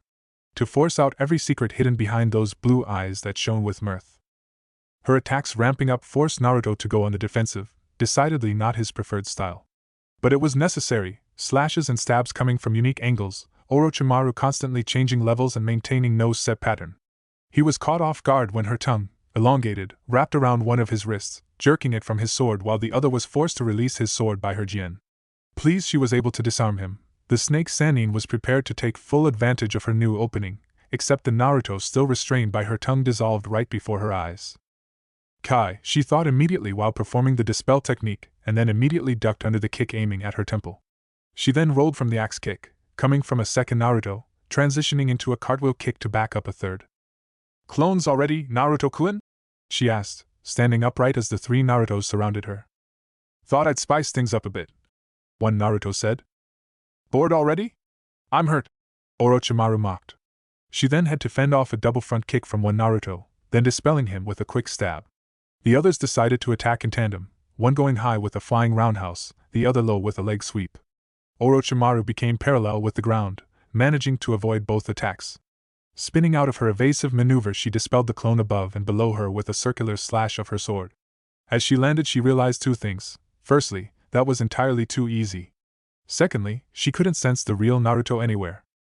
Earth style, Dragon's Maw, the red-haired Uzumaki thought as he willed an earthen dragon's mouth to emerge underneath Orochimaru, taking her by surprise. The mouth snapped mightily, but all that was heard was the sound of wood being snapped. The snake Sannin continued to scan her surroundings, now taking refuge in the trees. Her hearing alerted her to an oncoming threat, and through instinct alone she cut the single shuriken aimed at her back. She simply dodged the next volley. Or so she thought as the bladed stars did sink into tree bark like she predicted but followed her, while gaining speed. More shuriken were added to the pursuit, Orochimaru darting through the trees. She realized this was a Jitan technique, one used by Toroi of Kumo. The infamous woman smiled as she made her way back to the clearing, figuring it was time she showed off as well. Upon arrival, she sheathed the Kusanagi and waited for the projectiles to catch up. Unbeknownst to her, Naruto watched while cloaked in a version of Tobirama Senju's Bringer of Darkness jutsu. He had a lot of pieces that were not making a clear picture. His former teacher would rip through his ocular genjutsu, but not the one cast by physical touch, nor one meant to block all senses. That she could get out of his genjutsu wasn't shocking, but the speed in which she did one and not the other perplexed him. He was further confused when she left the trees to return out in the open. As he watched, his eyes widened in surprise and glee. He didn't care that his attack had been negated, it was too cool to worry about that. He dropped the genjutsu and appeared in the clearing. "You did it!" he exclaimed, causing Orochimaru to smirk. Naruto had been right, the sub-elements were available to people without the bloodlines. But possible does not mean easy. Orochimaru had managed only one, Jitan, and it was because wind and earth were the elements she had the most experience with. Not even her Sharingan really helped her, it seeing the sub-elements as an unreadable code of chakra it can't make sense of. But all those limitations aside, she reveled in the sense of pride she felt at impressing him. "The Sandai Mikazukage's iron sand gathering assault," she said as the iron walls returned to sandy particles. Creating her own magnetic field disrupted Naruto's, the iron barriers she created simply intercepting the shuriken that continued to move through inertia. Orochimaru's iron sand drizzled towards Naruto, and the snake Sannin assumed he wouldn't have enough time to dodge the attack. When the jutsu made it to Naruto's location, she saw her mud clone dissolve, but watched as her iron sand pellets would ping and then fall down. She discontinued the jutsu after the initial wave to see Naruto now covered a blackish metallic coat that was receding from his limbs to his core. "Steel release, impervious armor," Naruto said before going through another series of hand signs, pausing for a split second before going through a series of more. Orochimaru was caught flat-footed, having never heard of steel release before, and her lapse cost her. Steel chains emerged from the ground, binding her feet together, and her hands above her head. She was prepared to simply break the constructs until she felt much of her energy leave her. She looked up to see seals migrating from the chain to her. "Chakra suppression seals?" she asked. And Naruto nodded, wiping the sweat from his brow. "I can't form chains like my mom, so this was the next best option," he said. "Then you can use Sensei's combination technique?" "I've been able to do that since I was 11, Naruto said nonchalantly. "You've never displayed such an ability before," Orochimaru pointed out, and watched as the Uzumaki shrugged. "I didn't want the old man to think I was trying to be him. Besides, I already had a sub-element I was training. I didn't need his stopgap technique." Naruto breathed in deeply before continuing. "Though using it on an element I haven't mastered does make things more difficult," Naruto said as he took a moment to really look at the result of his jutsu. He never really considered himself kinky, but seeing Orochimaru tied up and at his mercy was incredibly alluring to the young man. As if reading his mind, Orochimaru asked, "See something you like?" While smiling, Naruto reflexively rubbed the back of his head, trying not to blush at being caught perving. "You know, I'll release you if you concede," Naruto observed, trying to cover. "Oh please, Naruto-sama, free Orochi-chan. I'd be ever so grateful," the Sannin said in a sultry voice, struggling against the chains just enough to give certain body parts a subtle jiggle. "A cold show is in my immediate future," Naruto lamented while trying to avoid doing anything lame. When Orochimaru said Naruto wasn't going to visibly react, she decided to stop the act but smiled nonetheless. "It's your win this time," she said, and instantly felt the chains leave her and her chakra flow return to normal. She stumbled a bit but found herself supported by Naruto's frame. She looked up to see him staring down at her, a 1,000-watt grin on his face. "I won't let it go to my head," he replied. Orochimaru giggled a little before responding. "Good, because if you hold back again I won't go easy on you." "You could just ask," Naruto pointed out. "Where is the fun in that, Naruto-kun?" she asked. "I wouldn't have to avoid that sharp-ass sword of yours," was his reply. "But that is part of the fun, for me. And my preferences? Don't matter in the slightest. Privilege of being the strongest of the Sannin," Orochimaru quipped. Naruto simply chuckled and Orochimaru could feel it reverberate through his chest. "But since this is your victory, I believe you are allowed to name your prize."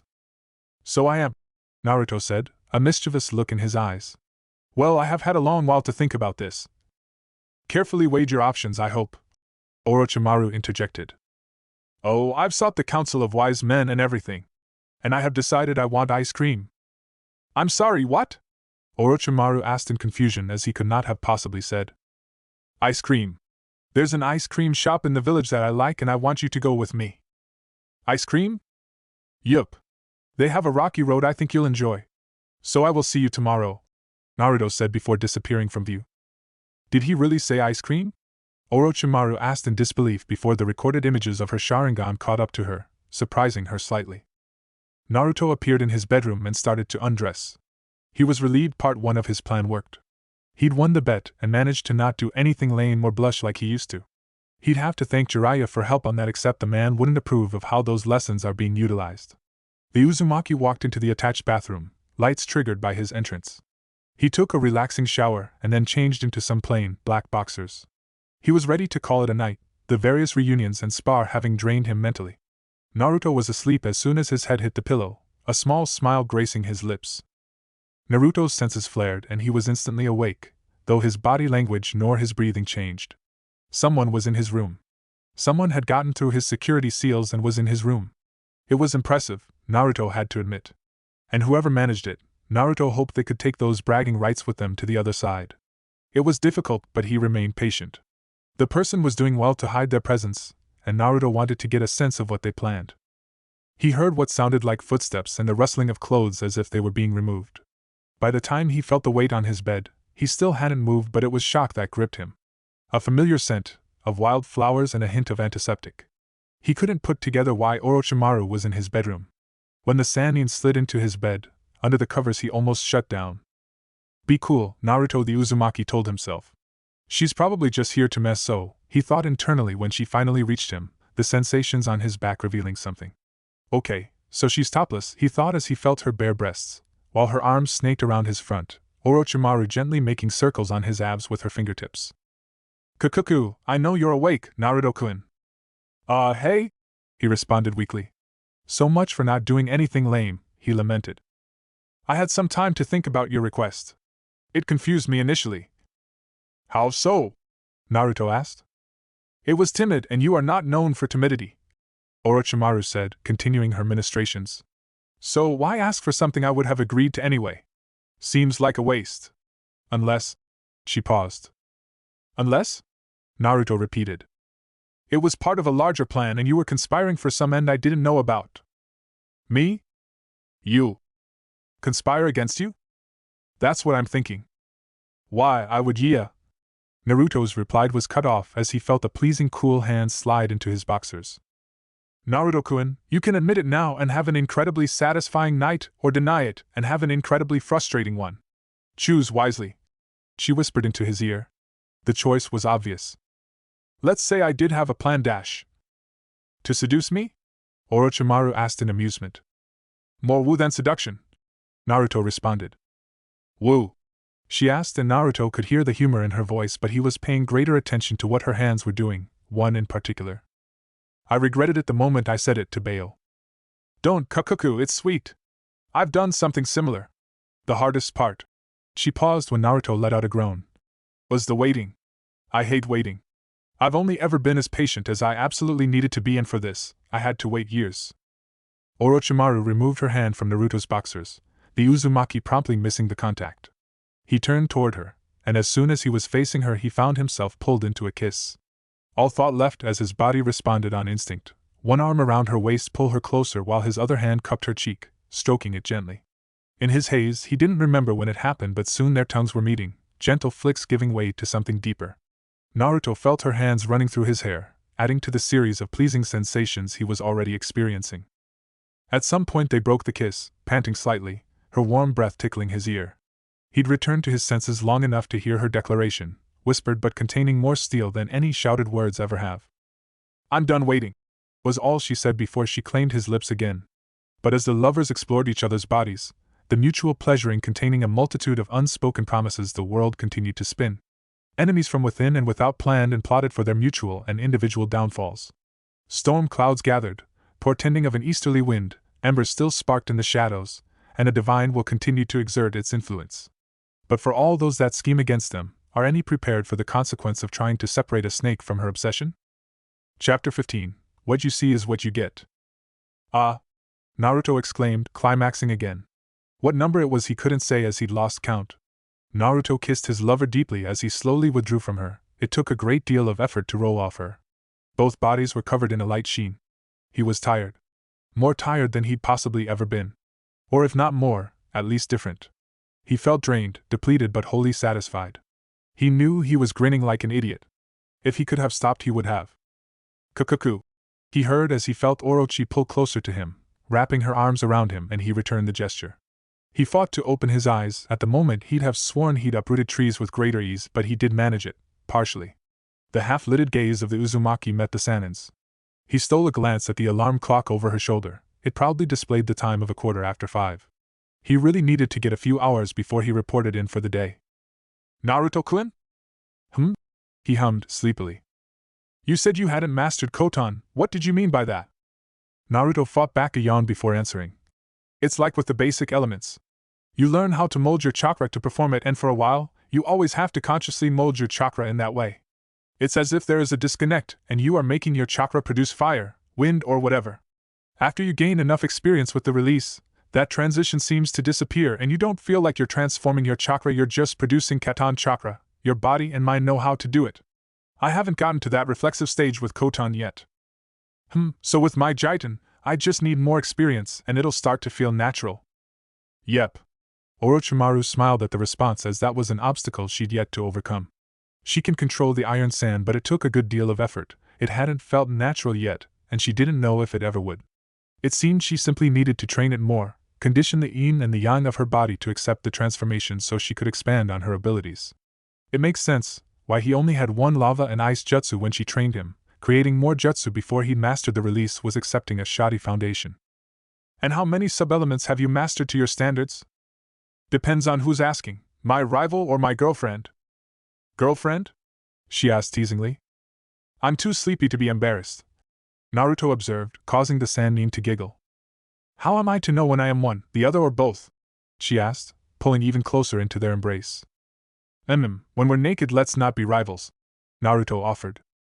Orochimaru laughed into his chest. I'll consider it. Now, if you could answer my original question. Naruto leaned down and whispered in her ear, a look of surprise giving way to a sultry smirk. Swiftly, Naruto found himself on his back.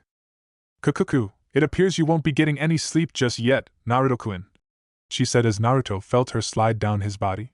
He really hoped she wasn't suggesting another spar, because there was no way that was going to be possible. Naruto's worries were nullified when he felt an intense and welcomed sensation. He, shakily, sucked in a breath air while clutching his crimson sheets. He peeked toward the end of the bed, and the bobbing of his girlfriend's head was confirmation. Sleep would not be coming soon, he thought, but he wouldn't complain. Naruto took another look down. No complaints at all. Shino considered himself unflappable. It was as much his personality as it was discipline, but he could remain calm through almost anything. However, one could forgive him for having difficulty with the weirdness that was his morning breakfast. In the Uzumaki manor, there were two primary places to eat. The first was a large, ornate dining hall. A large room with a 15-person table, crystal chandelier, and walls decorated with red Uzumaki spirals. None of the three current Uzumaki were much for formality, so the room was rarely used. Naruto explained it as more of a promise to the future. One day, maybe a generation or two from now, that table would be full. The second place was the kitchen, a generously sized room itself. Dual wall-mounted ovens, side-by-side refrigerator covered with blackboard paint, induction range. In the center laid an island with even more kitchen gadgets, including a grill. Atop of it was an industrial hood. Also seals. So many seals. It was absurd. Within the kitchen resided two places to sit while eating, either at the end of the island where one would sit atop bar stools, or the 6-person, circular dining table with wood bay windows. Seals on the windows made them tint should the sun get too bright. Shino was sitting at the island, eating oatmeal with blueberries, along with Taiya, who was eating the same. Karen was enjoying some steamed cod with rice and miso soup. That was fairly normal, as the trio had shared breakfast countless times before, Karen never making a deal out of Shino being there while also managing to be welcoming. No, the weirdness was contained at the table, as sitting across from each other were two of the three Sannin. Orochimaru, looking freshly showered, hair pulled up, and wearing a pale purple kimono was absent-mindedly dining on an arugula, walnut, and pear salad humming a tune. Jiraiya, enjoying a steak with some rice and miso soup, was scowling at the woman as he cut through his steak. It was clear to Shino that Orochimaru had spent the night here, and mated with his teammate. That fact must have been clear to Jiraiya as well. It displeased him greatly. Really now, Jiraiya, what have I done to deserve such a hard look? You couldn't even wait a day? What difference would it have made?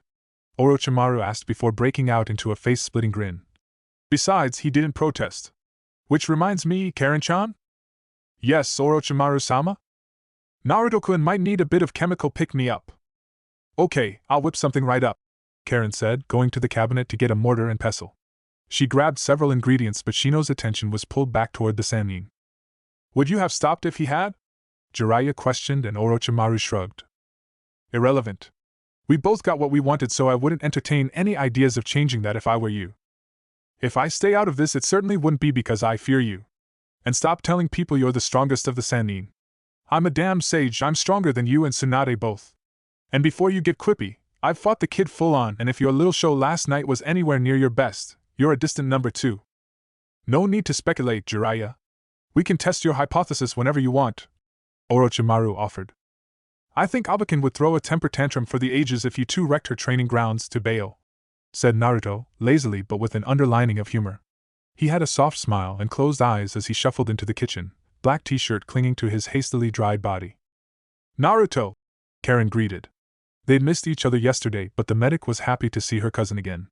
Here, take these with water and a little food. Karen handed the pills she just finished making, placing them in his palm. He gave her a one-arm hug while thanking her. He continued on, retrieving a glass and filling it with water. Yuya-chan, you are certainly looking luminescent this morning. I hope you're taking good care of Shino. Fuck you, Stump, Tayuya fired back, getting a laugh in response. Morning, Shino. Same to you, Naruto, the Aburame heir replied. Naruto finally made it to the table, sitting by Orochimaru. Good morning, Oroki-chan. Good morning yourself. I figured you'd still be asleep. I wish. I have to report to Tsunade Abakin in an hour to officially start as an elite tutor, Naruto said with zero enthusiasm. Not that teaching was a waste of his talents, it just simply held no interest to teach people who probably didn't like him. Poor thing, Orochimaru in mock sympathy. Yes, I'm a pitiable figure if there ever was one. Cursed by the very gods themselves, Naruto replied with great effort. He ingested the pills and drank the water. Well, maybe the day won't be all bad. It can't be, I have a hot date tonight, Naruto declared. Oh, really? Should I be jealous? I wouldn't blame you if you were, she's pretty amazing. Please, get a room, Jiraiya cut in. He knew he had to accept this abomination of a relationship, but he felt no need to actually watch it. His godson rolled his eyes, likely recalling all the times Jiraiya got sloppy with some woman while Naruto had to go busy himself. Said godson then placed his right hand on the table and channeled some chakra. Most of the onlookers gaped when they watched a small tree sprout from the table, maturing until it bore fruit. Naruto picked the gala apple off a miniature limb, winking at Orochimaru as he bit into it. What the actual fuck was that? Tayuya asked/shouted, managing to summarize what most of the others present. I was told to eat. I wanted an apple, so I got an apple, Naruto said, completely ignoring the justified shock of those around him. In truth, he knew he was showing off, but if simply telling Orochimaru what he could do resulted in that, he was curious what a casual demonstration of power and prowess might net. Looking into her eyes, he concluded it'd be mind-bendingly awesome. A gentle hand on his whiskered cheek and Orochimaru leaning forward was all the warning he got before being pulled into a kiss. A simple lip lock escalating into more, to Jiraiya's dismay. I should leave, Orochimaru whispered and got up from the table. Karen-chan, Tayuya-chan, let's see what kind of trouble we can get into today. The two female Uzumaki nodded and followed their mistress out of the kitchen. Naruto turned back around to see Jiraiya frowning at him. What now? How long have you been able to do the apple tree trick? Long enough, why? Naruto asked in genuine confusion. Because all those days I was hungover and you made me go get some food, you could have just given me a damn apple, you brat! Jiraiya exclaimed before laughing. You seem pretty accepting of this, Naruto pointed out. You're going to do what you want to do. Do I have my concerns? Yes, I won't lie to you about that, but I'm going to trust you and hope for the best. But no, if this is some scheme and you get hurt, I'll kill her. Even if I have to die to do it. Naruto nodded. Jiraiya didn't often make threats, but he carried them out when he did. Naruto had seen it personally. Now, on to more important things. How was it? Jiraiya smoothly dodged the red spike of death that shot toward him, Naruto's hair returning to normal in an instant. Even Shino facepalmed at that. Jiraiya laughed at the boy's response. All 5 of the great hidden villages will have teams in attendance, Hokage-sama, Shikamaru stated.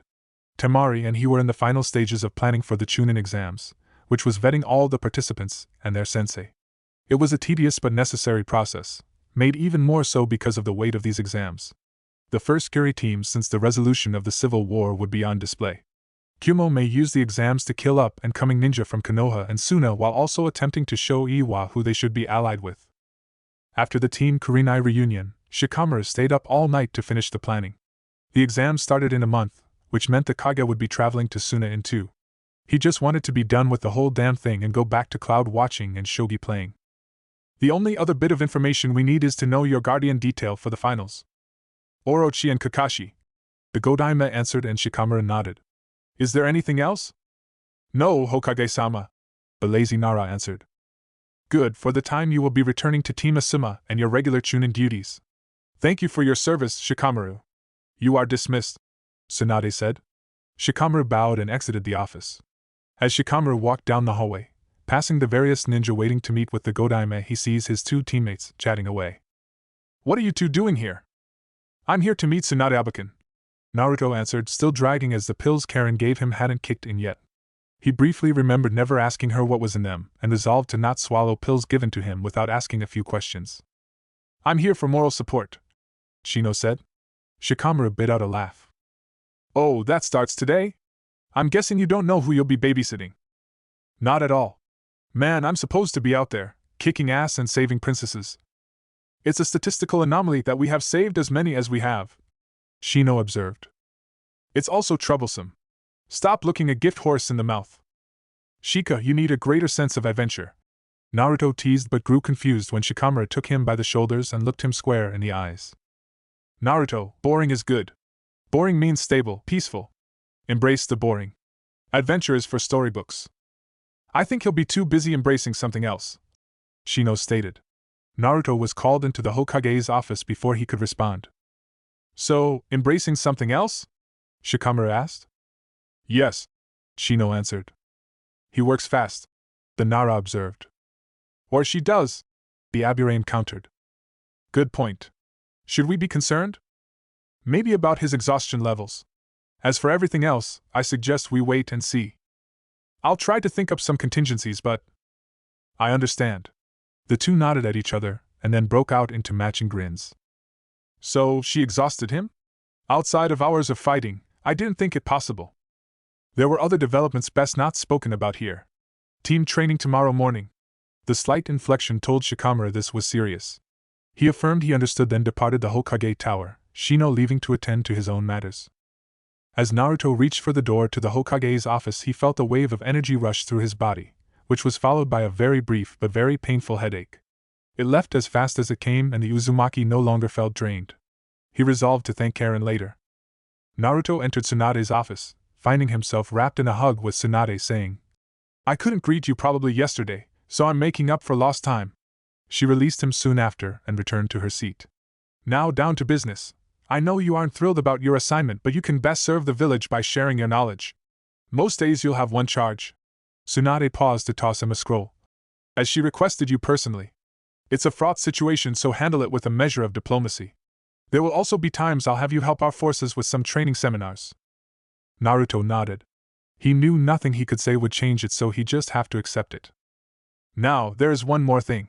Team Kurenai is put on hold as all 3 of you were simply better served elsewhere, but there was also a problem that none of you have any medical training.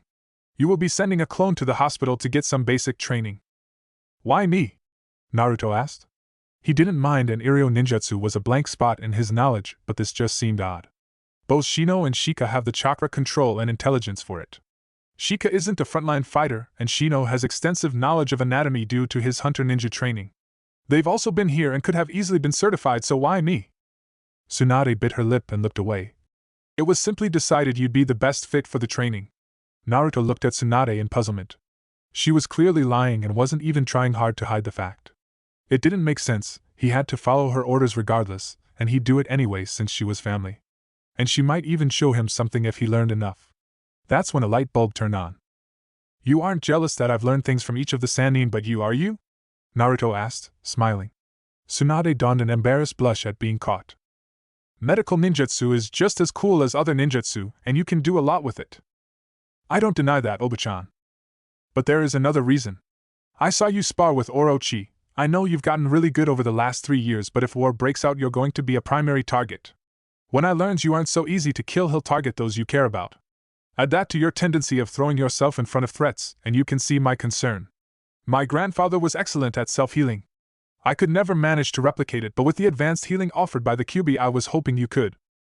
Naruto didn't know what to say. He could tell her worry ran deeper than just his welfare, but how it would only compound the grief she felt of previous losses. He didn't like seeing her like that. It felt wrong. Naruto smiled largely and brightly. Don't worry, Oba-chan. I'll go through the training and whatever you want to show me. I can't die until I take that seat, Tebeo. Tsunade smiled in return, perked up by his declaration of taking her position. I can't wait, Naruto, but don't be in too big a rush. Enjoy your youth while you can and then come rescue me from this chair and the paperwork. Deal? Deal. Good, now go meet your new student and try not to cause an incident.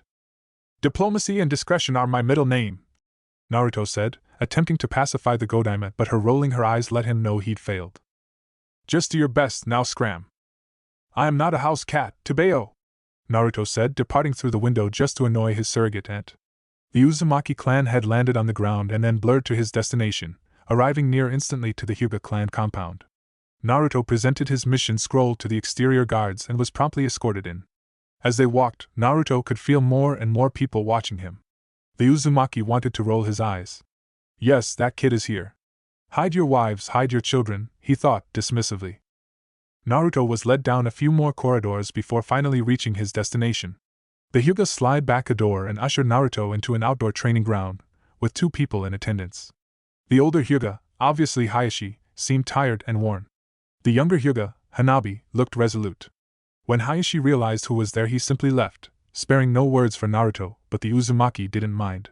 He sized up his new student. The girl had certainly grown from the tiny thing she was.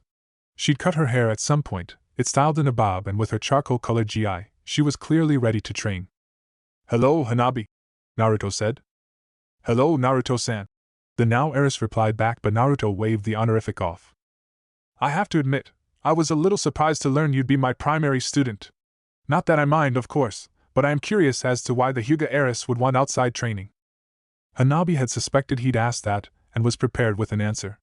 My Nei-chan told me the one thing she wanted from me more than anything else was to be the kind of Hyuga I wanted to be. My clan is not just prideful in their traditions and legacy but arrogant. It's made us stagnate. Even the removal of the seal hasn't fixed it, as now the former branch members are just free to flaunt their clan membership to the rest of the village. While they revel in their pride, they do not see the concrete ceiling they've erected above their heads. No S-rank ninja to our name, no Hyuga ever considered a candidate for Hokage, and few if any innovations to our primary fighting style. We're capable of more, but too many are blind to it, chained to the habits of the past. Hanabi had to pause to breathe in and out, the frustration with her clan, with how they treated her sister. It felt so heavy, the inescapable weight of it all. Hinata, she wasn't naturally good at gentle fists but worked around it. She developed herself and found alternative uses for her bloodline. Almost no one praised her for it, they could only see the break in tradition. I want to be like her, a Hyuga in my own way, following my own path. Naruto smiled. That's a good goal, Hanabi. How can I help? You can help me unlearn the gentle fist. I want you to call it off, sensei, Jiraiya said. His tone was resigned. He hadn't come here to fling accusations or relive the past or anything like that. He just needed the elder Sarutobi to stop. Call what off, Jiraiya? Whatever plan you have, whatever new stage in this sick little game you're playing with her needs to end. If she goes off the deep end, if she crosses the line, and I will stop her. Your involvement isn't necessary, Jiraiya argued. Hiruzen's glare could have melted glaciers. My involvement is the sole reason we know what she did last time. I have not planned anything, but I will not be treated like some doddering old man, especially not by one of my students, Hiruzen exclaimed in offense. Jiraiya simply scoffed. And yet you didn't manage to stop Danzo, so clearly your vision isn't all-seeing, Jiraiya retorted. Hiruzen didn't react visibly, but internally he winced. His permissiveness with Danzo was one of his great shames and apparently made him look like a hypocrite with how diligent he was to uproot Orochimaru. You have to know she cannot be trusted, Hiruzen said in a much more subdued tone. You're probably right, sensei. Hell, more than probably, but you've yet to discover anything. Not that you've been looking, Jiraiya finished sarcastically. If it were just a matter between you two, I wouldn't care. You both enjoy your little games, that's fine. It isn't just between you two, and I won't let Naruto get dragged down because you're fixated on her. I am doing this for him, Hiruzen protested, clearly offended. Well, judging by what I witnessed this morning, you're too late, Jiraiya shared, mortifying Hiruzen. No, it can't be, Hiruzen denied. How, Jiraiya, how could you let this happen? What was I supposed to do, sensei, camp outside his door? Follow him around for the rest of my days? Jiraiya said with a laugh.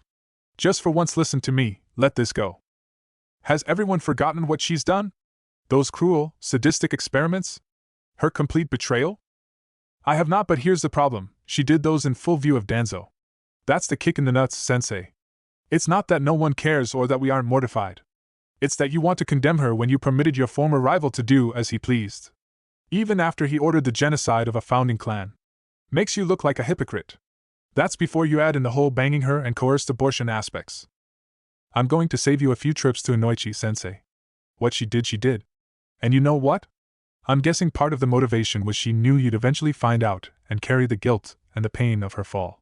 You resent her for doing it, you hate her for doing it to get back at you, and you despise her for rejecting that which you find most sacred, the will of fire. She desecrated it. But the thing that eats at you, the thoughts that keep you up at night, all center around one idea. One scenario you wish to deem impossible. What if she changes? What if she changes for and because of Naruto? What if they are actually happy together? Then your role in why she broke bad is undeniable, and you can't cast her as the one true villain. Get over yourself. If she does something, we'll catch her. If not, my godson is happy and I won't have that threatened. It's not in your control, and it's not your job. Enjoy your retirement, and try not to alienate Naruto even more than you already have. Jiraiya stood up and exited after his words, hoping Hiruzen would listen just this once. There were very few things Kabuto disliked about his mistress. She'd allowed him to indulge in his sadism and scientific curiosities without judgment, so he felt duty-bound to be no less accepting of her. However, every time he heard her giggle, Kabuto wanted to murder a specific redhead. It just wasn't right. Nor was her spending hours playing with iron and sand. They had real breakthroughs to attend to, real science to conduct. Just the thought of it made him adjust his glasses. Naruto Uzumaki was the bane of his existence.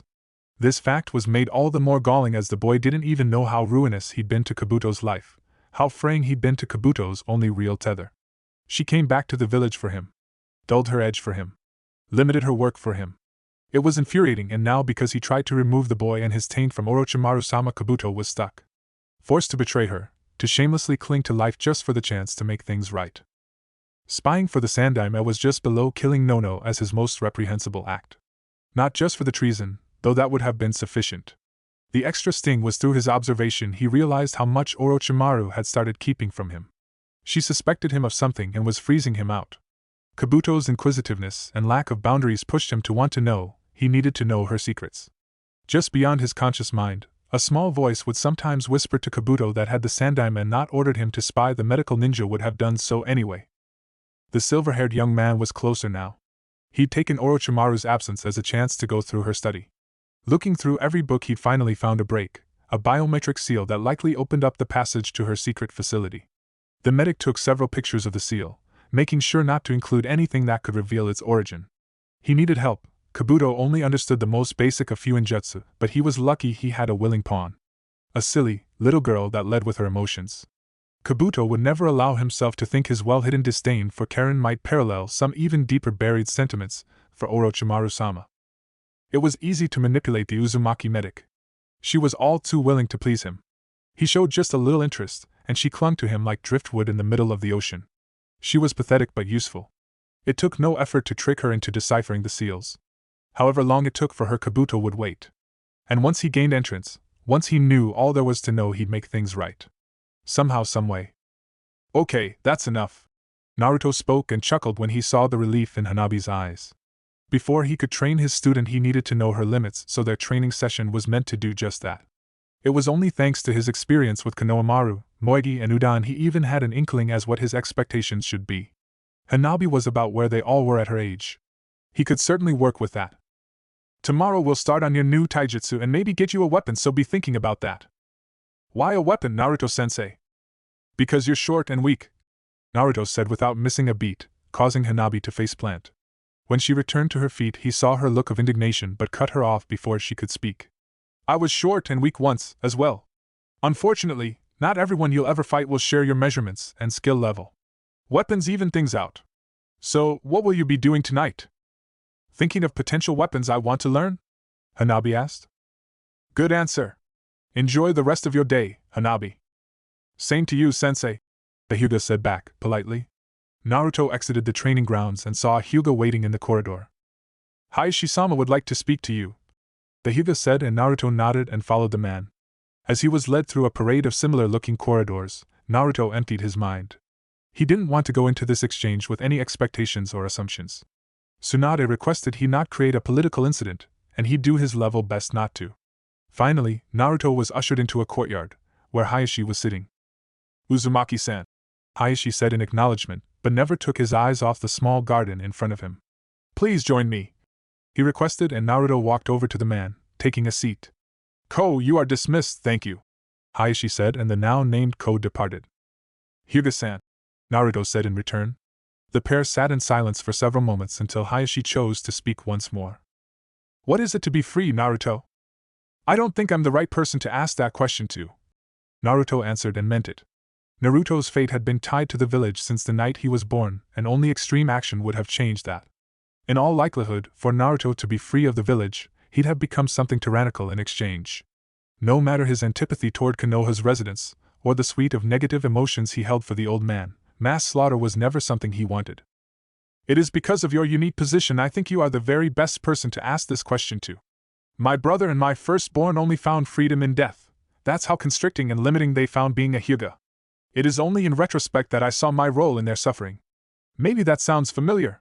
Naruto nodded at that last statement, as it did sound a lot like the old man, casting himself as powerless when he was anything but. I was raised to value the Hyuga way. I believed, and believe, it kept me strong. During the war, shouldering the burdens of being a clan head, losing my wife. I leaned on those traditions to prop me up when I felt nothing else could. They were my pillars of support. Somewhere at some point, I came to believe the Hyuga way was the only path, that it could only be failed but never fail anyone. I alienated my eldest daughter because of it. I didn't encourage her, only pointing out what I deemed her flaws. And when I realized she saw me for who and what I was, I resented her for it. I loved her, but I resented her all the same. And then she was taken from me. She died a hero, protecting her team, but I'd much rather have her here. I'm sure that too is something you are familiar with. I asked Tsunade-sama personally to let you be Hanabi's tutor. I may not be able to walk down her chosen path with her, but I'll do whatever I can to make sure she's as prepared as she can be. Whatever she wants to learn, there will be no clan restrictions, so teach at your own discretion, and if you need anything from me or the clan, don't hesitate to ask. Naruto didn't really know what to say to the man that had just bared his soul to him. His pain, his regret were palpable. It reminded Naruto of someone else, a man of tradition and standing that only amended his ways after irreparably failing his daughter too. During my travels, I met another man who faced something similar. He couldn't cast off his traditions for his daughter, and the pain of her loss changed him. For what it's worth, you're handling it better than he did, Naruto shared with the Hyuga leader. What makes you say that? Hayashi asked. Because that man's path led him to the end of my sword, Naruto answered. As for Hanabi, I'll do my best to give her the tools to follow her ambition and prepare her for life as a ninja. It's all I can ask. Thank you, Naruto, Hayashi said. Naruto nodded and then left via Shunshin. Naruto didn't exactly pity the Hyuga leader, but he wasn't devoid of sympathy either. Regret could be a corrective or could be poison. He'd also almost been swallowed whole by it, a wrong call during a mission. He was fortunate he had Bagheera and Majila to keep his head on straight, and then his team to see him the rest of the way. Sigh, Naruto thought, but it wasn't due to his previous topic of rumination but the kunai that was hurtling toward his head. The Uzumaki caught the multi-use knife by the handle and then shot a bored look to the owner of said projectile. You know, if you'd pulled this 3 years ago you'd have a pissed-off Jinchuriki trying to kill you, Naruto said. Don't be mad. I just wanted to challenge my fellow discipline is all, Anko replied, though a part of her was grateful she didn't have a rampaging Jinchuriki after her head. The snake summoner watched for any signs of hostility, which allowed her to catch the kunai he'd thrown back to her. Oh, couldn't you have just asked to bail? That's boring. So, what do you say? Want to find out who's the stronger student of the snake Sannin? Enko asked with a playful smirk but frowned when she saw the Uzumaki shake his head. I'd spar with you for fun or whatever, I'm up for making new friends. Fighting to see which of us is stronger, though, is a waste of time. It's me, Naruto said with a shrug. And what makes you so sure of that? Being a container doesn't make you invincible. Enko argued back with a bit of heat. Then she felt off. Her heart raced and her knees shook, and she felt like her skin falling from her bones. It went from panic-inducing to visceral agony in seconds. You didn't even know you were under my genjutsu, Enko, so you certainly don't know how long you've been open for my attack. Enko stopped her chakra circulation, seeking to disrupt the flow. She held it, and then performed the genjutsu kai technique. As she did, the Naruto in front of her dissolved and Enko stood in the street alone. Once her breathing came back under control, Enko smiled. The annoyance at having been dismissed given way to anticipation. He may have gotten the better of her just then, but it was only round 1. Naruto continued on to his destination. He wondered if Enko managed to deduce how he activated his genjutsu. He doubted it. Channeling the chakra through her kunai wasn't a common practice, so she likely wouldn't think her catching it was the triggering event. He didn't know a lot about his fellow special jounin, but he assumed she wouldn't be deterred by his trick. He wouldn't mind it, though. He arrived at his destination, being welcomed by the ice cream scooper. Hey Naruto, welcome back, the Daily Scoop employee said. The brunette had known Naruto for years, him coming into the shop as a chubby-cheeked boy just wanting to be treated fairly. Thanks, Yuri-san, Naruto replied. What can I get for you today? I'm going to have the butter pecan, 2 scoops and a waffle cone. I would also like 2 scoops of Rocky Road in a bowl. Oh, do you have someone joining you? Is it that adorable little panther? Majila? No, not today. She's also not so little anymore. Neither are you, time is funny like that, Yuri said as she was preparing his order. I suppose, Naruto said. He took his order and grabbed a seat at the marble counter. He didn't have to wait long for his guest to arrive. The atmosphere in the room changed when she entered, though her face showed no sign she noticed or cared. Naruto wondered if she were truly apathetic or feigned it to secretly increase her enjoyment. Naruto-kun, she said while taking a seat beside the Uzumaki. You have really good timing, Naruto said. What can I say? I am a woman of many talents. Humble too, Naruto observed. Humility is for farmers and monks, Naruto-kun. I will never pretend to be less than what I am out of some notion of social desirability. I hope you wouldn't either. False humility isn't my bag, but I was very much in need of humbling at one point. Thankfully, it was Bagheera who set me straight, as it possibly saved my life. Now though, Naruto shrugged, I don't have that same need for external validation. I know who I am and what I can do. As long as you don't become meek, the Sannin replied. I don't think I could pull of meek anyway, I'm so obviously impressive. Orochimaru gave him a once-over. Yes, quite obvious, she said, and then finally tried the ice cream in front of her. She couldn't help it, her face completely betrayed how good she found the frozen treat. When she looked back to Naruto, she wanted to wipe that smug, knowing grin off his face, even if she did find it cute. Naruto soon returned to his own treat, elated he'd made a good choice. Enko challenged me today. Wanted to see which of your students was the superior ninja, Naruto said. Oh? Yep, threw a kunai at my head and everything, Naruto added. Is she still alive? Orochimaru asked, knowing about his rule against unprovoked attacks from the villagers. Naruto laughed. Of course. I didn't harm a hair on her head, though I'll probably have to fight her so the surprise attacks to ramp up. Kukuku, yes, Enko-chan can be quite tenacious. The two continued to chat, even as they departed the ice cream parlor and headed to her home. So, you wanted to take me there as it was part of your plan? Orochi asked.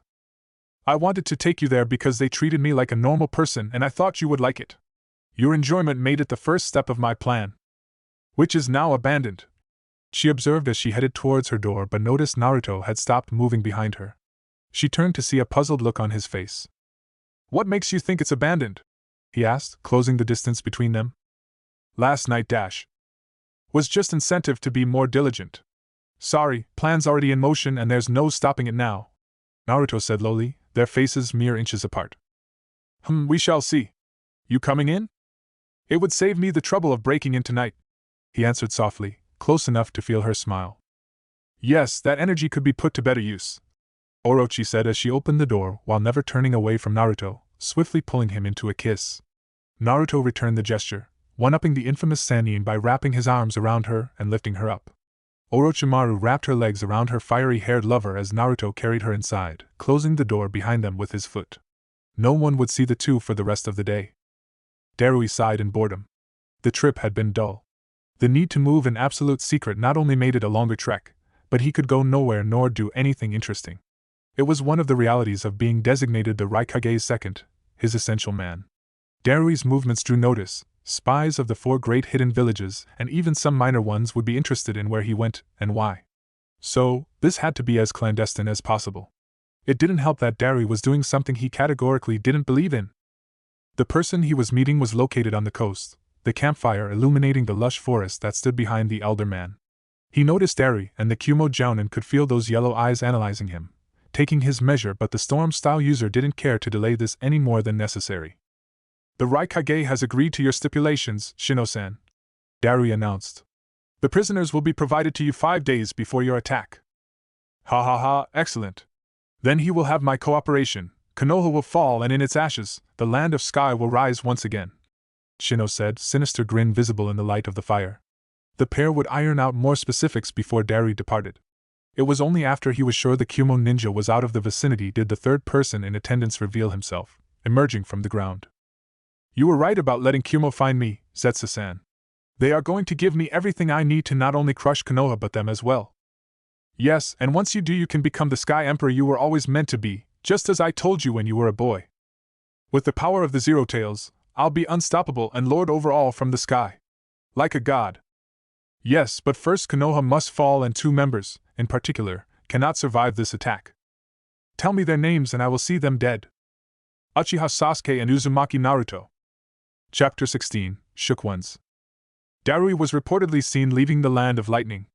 Our people lost track of him in the land of hot water, but we suspect he was meeting with whoever is going to be Kumo's front should they wage a proxy war, Tsunade explained. The information had arrived late last night, but Tsunade only learned of it when she arrived in her office. She promptly called for her teammates and her advisors. Should we assassinate him while he's away from the village? Hamura asked. They'd been beefing up their counterintelligence on the other villages, mainly their VIPs. Darui was the Raikage's number 2 and rarely left Kumo unless it was business that involved state affairs. Tsunade shook her head in the negative. There are a few issues with that course of action. 1. We may have information on the route he traveled to hot water, but there is no guarantee he'd return that way. Secondly, my agents informed me he was not alone. Couple that with being one of the most skilled and powerful shinobi in Kumo's ranks, we'd have to be very selective about who we sent after him, Tsunade reasoned. Surely Team Kakashi or Team Guy would suffice. Both teams have 2 jounin, with the younger ones being prodigies. Hamura continued but frowned when he heard Jiraiya scoff. Is there an issue, Jiraiya? I just think we're throwing around the word prodigy a little loosely. But more importantly, we know Darui isn't alone. That doesn't tell us how many people are with him, and I'd put good money on him being escorted by Kumo's A and BU. How confident are you that either Neji or Sasuke can handle multiple Black Op ninja, cover their teammates, and be ready to assist Guy or Kakashi should they need to? If we send too large a force, they'll most assuredly tip them off, assuming we know where he'd be and we'd be unable to cover it up. I would have justification to retaliate and we'd look like the aggressors, Jiraiya argued. It wasn't just their commitment to peace that kept Konoha from visibly initiating inter-village conflict. Much of their branding was being the kinder, gentler ninja. It earned derision from the other villages, but the number of contracts Konoha received yearly supported their method. Those contracts meant their genin got less risky and violent missions to start, allowing them to mature and grow instead of the harsher experiences of the other major villages. It is also believed Darui is a moderating voice in their governing structure. If he's gone, we lose someone that may be advocating to avoid this unnecessary conflict, thereby ensuring it will come to pass, Tsunade added.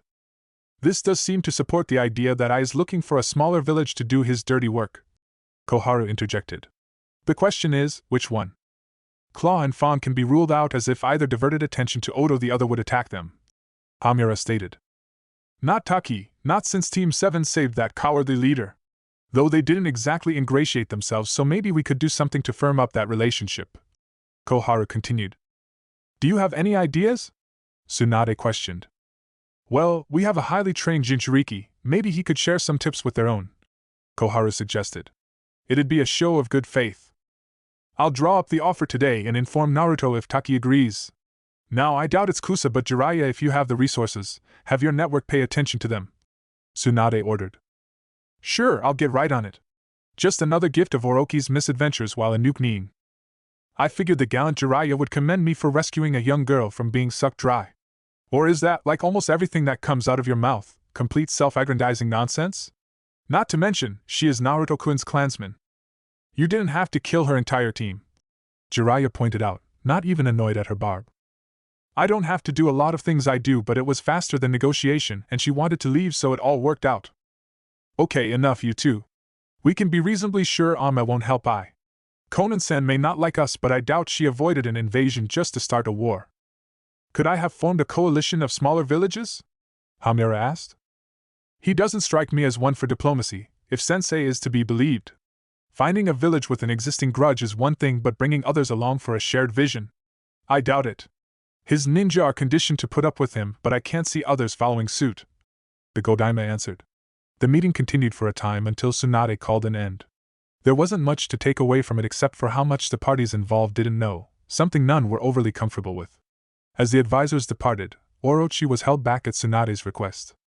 Kohara and I are having a ladies' night, so you have to be there, she said. I have plans, Orochimaru responded. No, you don't. I can always tell when you're lying, so you're coming, even if I have to drag you there. Strongest of the Sannin, my ass. Like I told that pervert, anytime you want to test the claim, just let me know. I'll be taking you up on that, but not tonight. Tsunade rejoined and saw her friend looking reluctant. Come on, it'll be fun.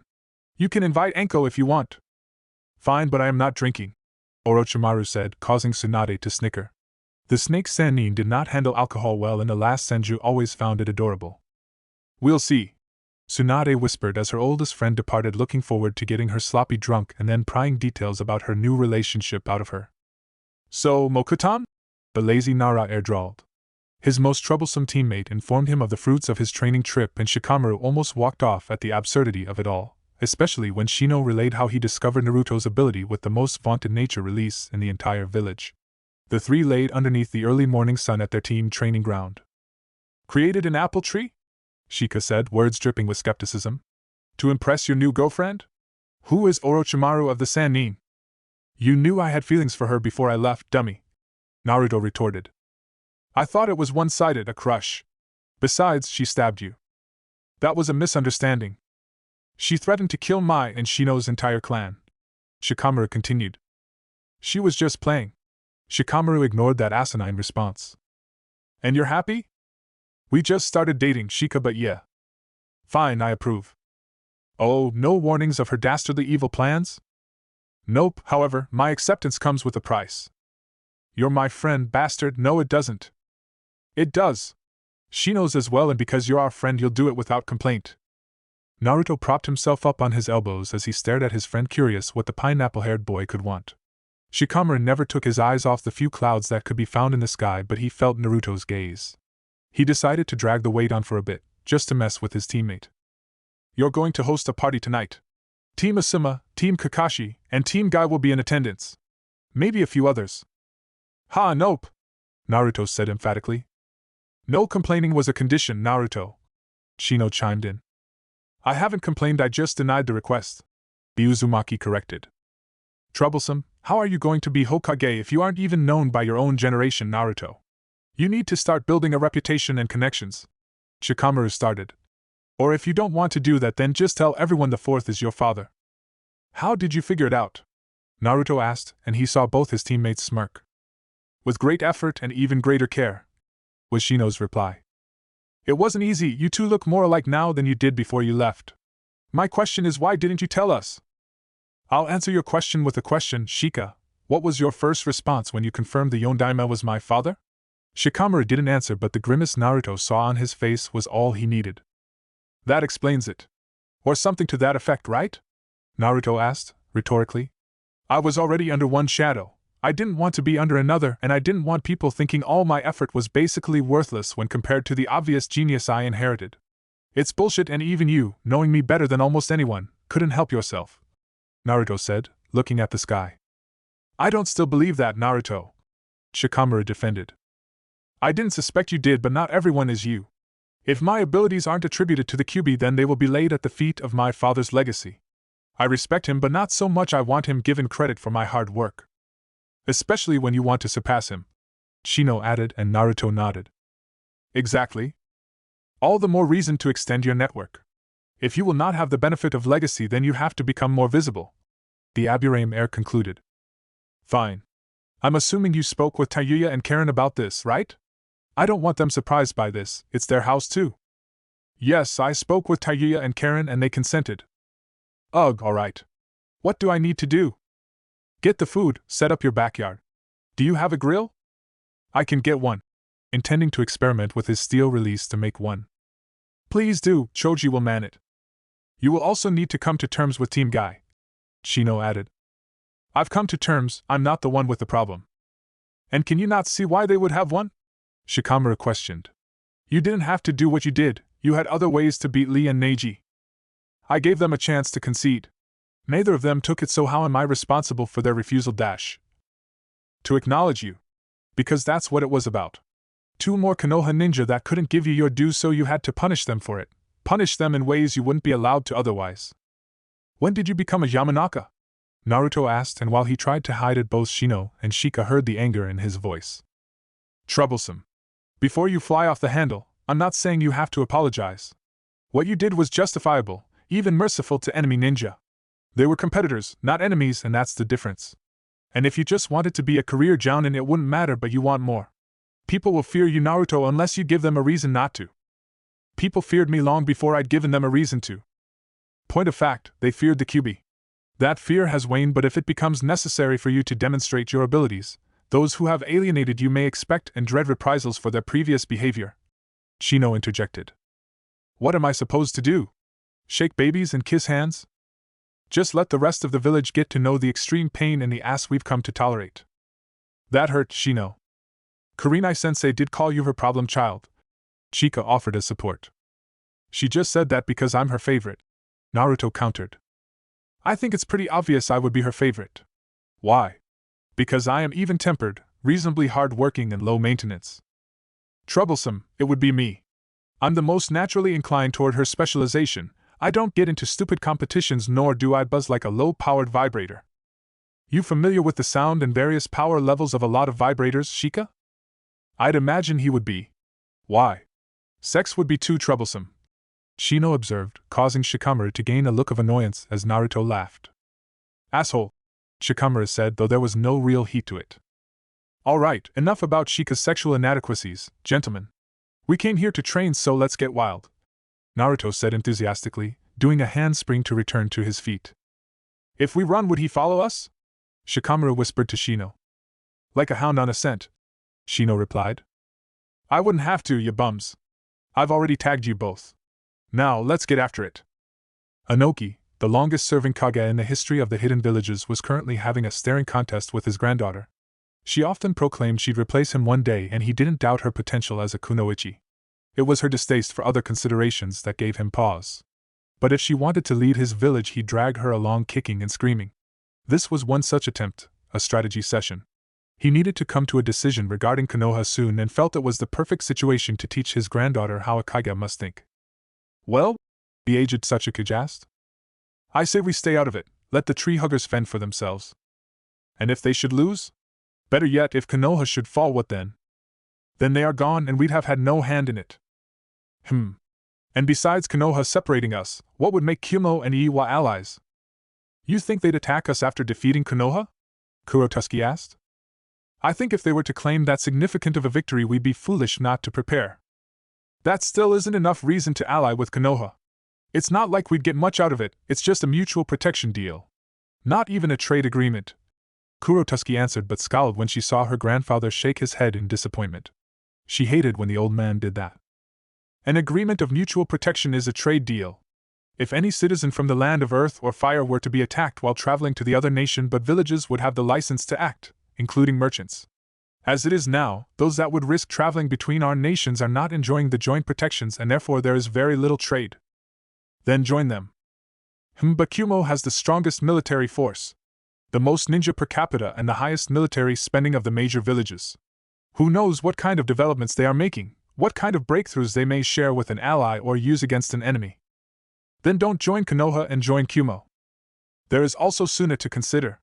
They are on an upswing, their Kage is young but powerful. Especially in the deserts of Wind Country. What do you want me to say, old man? What's the right choice? That's a matter of perspective. Many would claim Konoha had never lost a shinobi war, and in direct combat that is true. However, after the first shinobi war, the ironworkers that resided in the land of fire migrated to the land of stone. We saw an increase in the quality of our weapons due to their proximity, which increased the efficiency within our missions and an increase in revenue. Konoha wins the second shinobi war, but Ame permanently closes its borders and travel has to divert. The exchanges happening in the land of rivers is the seed that eventually causes Suna and Konoha to become an alliance. All from increased interaction and interdependence. What about the third shinobi war? Honestly, no one gained much from that. Konoha should have, but the rampage of the Kyuubi just a few years after the war's end eroded any gains they could have made. There are a lot of ways to analyze this choice, and whether something is right or wrong is often a matter of execution of a decision, not the decision itself. Then what are you going to do? Kurotuski asked. I don't know, Anoki answered. He had a lot of information, but the key piece of the puzzle, why I was doing this, was missing. The fence sitter wouldn't make a move until he knew why. He could tell his granddaughter didn't like that answer. She was decisive, preferring a fast and wrong choice to a slow and correct one. It was understandable, she was the type to face the consequences of her actions head on. But sometimes caution, mapping out the angles before you moved, was the right course. She needed patience. Patience was not something Anoki lacked. It had earned him his nickname, what many said as an insult. What many people didn't understand was that power and authority could be felt in its action and inaction.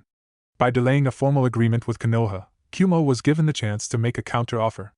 That they hadn't did not give Anoki a clear window into ice thinking, but that Sasuke suspected it meant his fellow village leader was prepared to see this through, confident he didn't need allies to accomplish his goal. But what was it? I had been amassing power, attempting to steal bloodlines for years. It was one of the reasons Anoki hired the Akatsuki, so he could better train and prepare his forces. But what was I after? Anoki doubted the Raikage believed he could truly destroy Konoha with Kumo's might alone. The Sannin, Hiruzen and a cast of other elite ninja were enough to dismiss that idea. Then there was Konoha's Jinchuriki. If he didn't have it on good authority that Hiruzen and the Namikaze boy weren't on good terms, he'd swear the old monkey had attempted to create a shinobi in his own image. Mastering all 5 nature releases before adolescence, additional training by Hiruzen's very own students. Jinchuriki were supposed to be S-rank ninja because of their bijou, not despite or in addition to. If I were solely motivated to remove the boy from the board, Anoki would understand. It was one of the reasons Anoki hadn't shared Raza's file with anyone but his most trusted advisor. He hadn't told Rashi why he wanted Han and he to meet the boy, outside of being a fellow Jinchuriki. Anoki didn't blindly hate Minato, but he couldn't fault his ninja for doing so. One man changed the tide of the war, and on his way to the Pure Land gifted his, apparently, genius son with the most powerful of the bijou. Anoki wondered if Kurotuski could stand up to such a ninja in the future. The future, the August Kage thought. All Kage dedicated themselves to that. Present-day strength was for the protection of the future. His mind, not dulled by age, spun rapidly. Could that be Ice goal? A war to remove Konoha's potential? Weaken them for a generation or more? Is that why the man doesn't care about creating allies? To win only requires the death of what, 10 to 15 ninja? It was just speculation, but Anoki had this feeling he was right. If so, it raised more questions and left the elder with even more plans to consider. But that was fine. He would only move at the exact right time and not a second before. So, should I make myself scarce tonight? Jiraiya asked his godson as several clones finished setting up for the gathering that was to occur later in the evening. There were now wood tables and benches under a recently created gazebo. Torches were set up but unlit for when the sun went down, and off to the side sat the concrete pit waiting to be lit for tonight's festivities. There will be other adults here. You can talk to them about how kids these days blah blah blah blah blah. Naruto answered. Jiraiya matched Naruto's grin before feigning annoyance. I am so not one of those. Back in my day. Geezers. But you brats should respect the amazing, enviable, #1 gallant shinobi. And if you keep adding adjectives, I'm sure we will someday. Of course, someday we'll all be dead, but you have to think the odds are with you on this one. Was your mouth always this smart, and I just never noticed? No. There was that period after you told me I was the shinobi messiah and I was too freaked out to be funny. Naruto retorted, and Jiraiya scratched the back of his head in shame.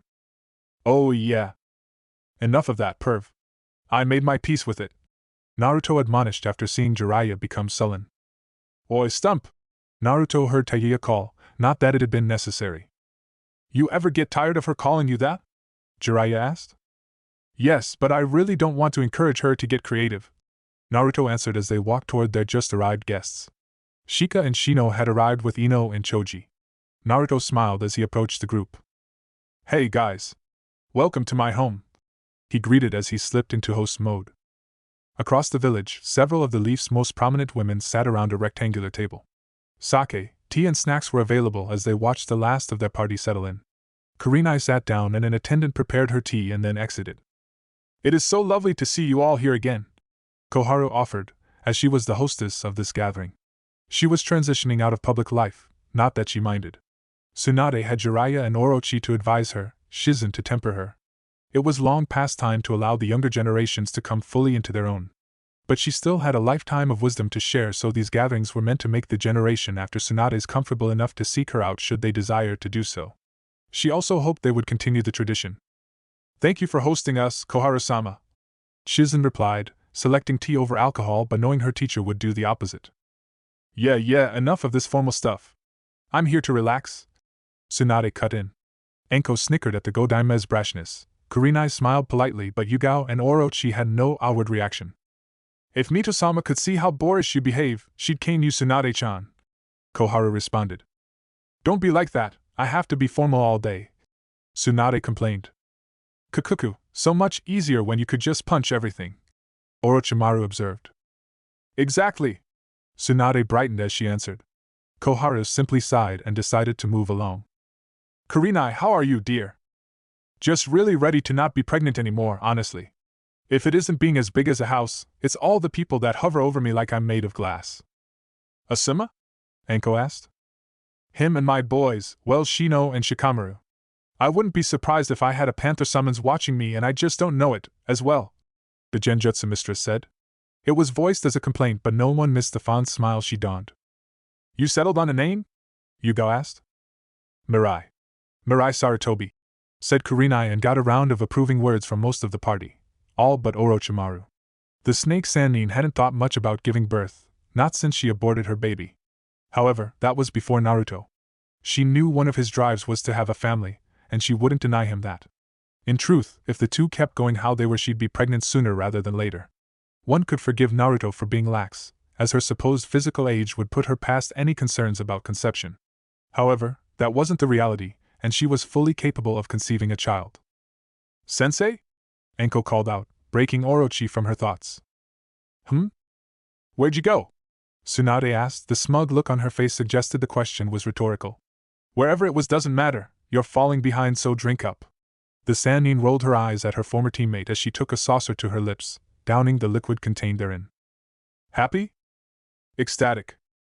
The night progressed as their previous get-togethers had, the women sharing in their personal and professional developments. Tips and suggestions were shared, support given. Even with the haze of overconsumption setting in, Tsunade noticed Orochimaru had been more quiet than normal. Tsunade had watched her friend get more comfortable, or more accurate, watched as the women in this room grew more comfortable with her. Oh, Orochi, what's got you so quiet?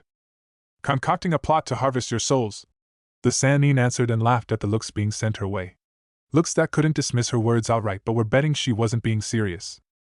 Pfft, you can have it. And then do all my damn work while you're at it. Although, you might have a fight if you try to take the hat, Tsunade announced. Kukuku, don't worry, Tsunade-chan, I no longer desire that position, Orochi said to her fellow Sannin. The look on Tsunade's face told the snake summoner she'd clearly blundered into something. Oh, and what positions do you desire? Or is it more important about who you do them with? Tsunade asked. That's lewd, Tsunade-sama, Shizen admonished. Oh, Shizu-chan, that's the point. Besides, don't act like a prude.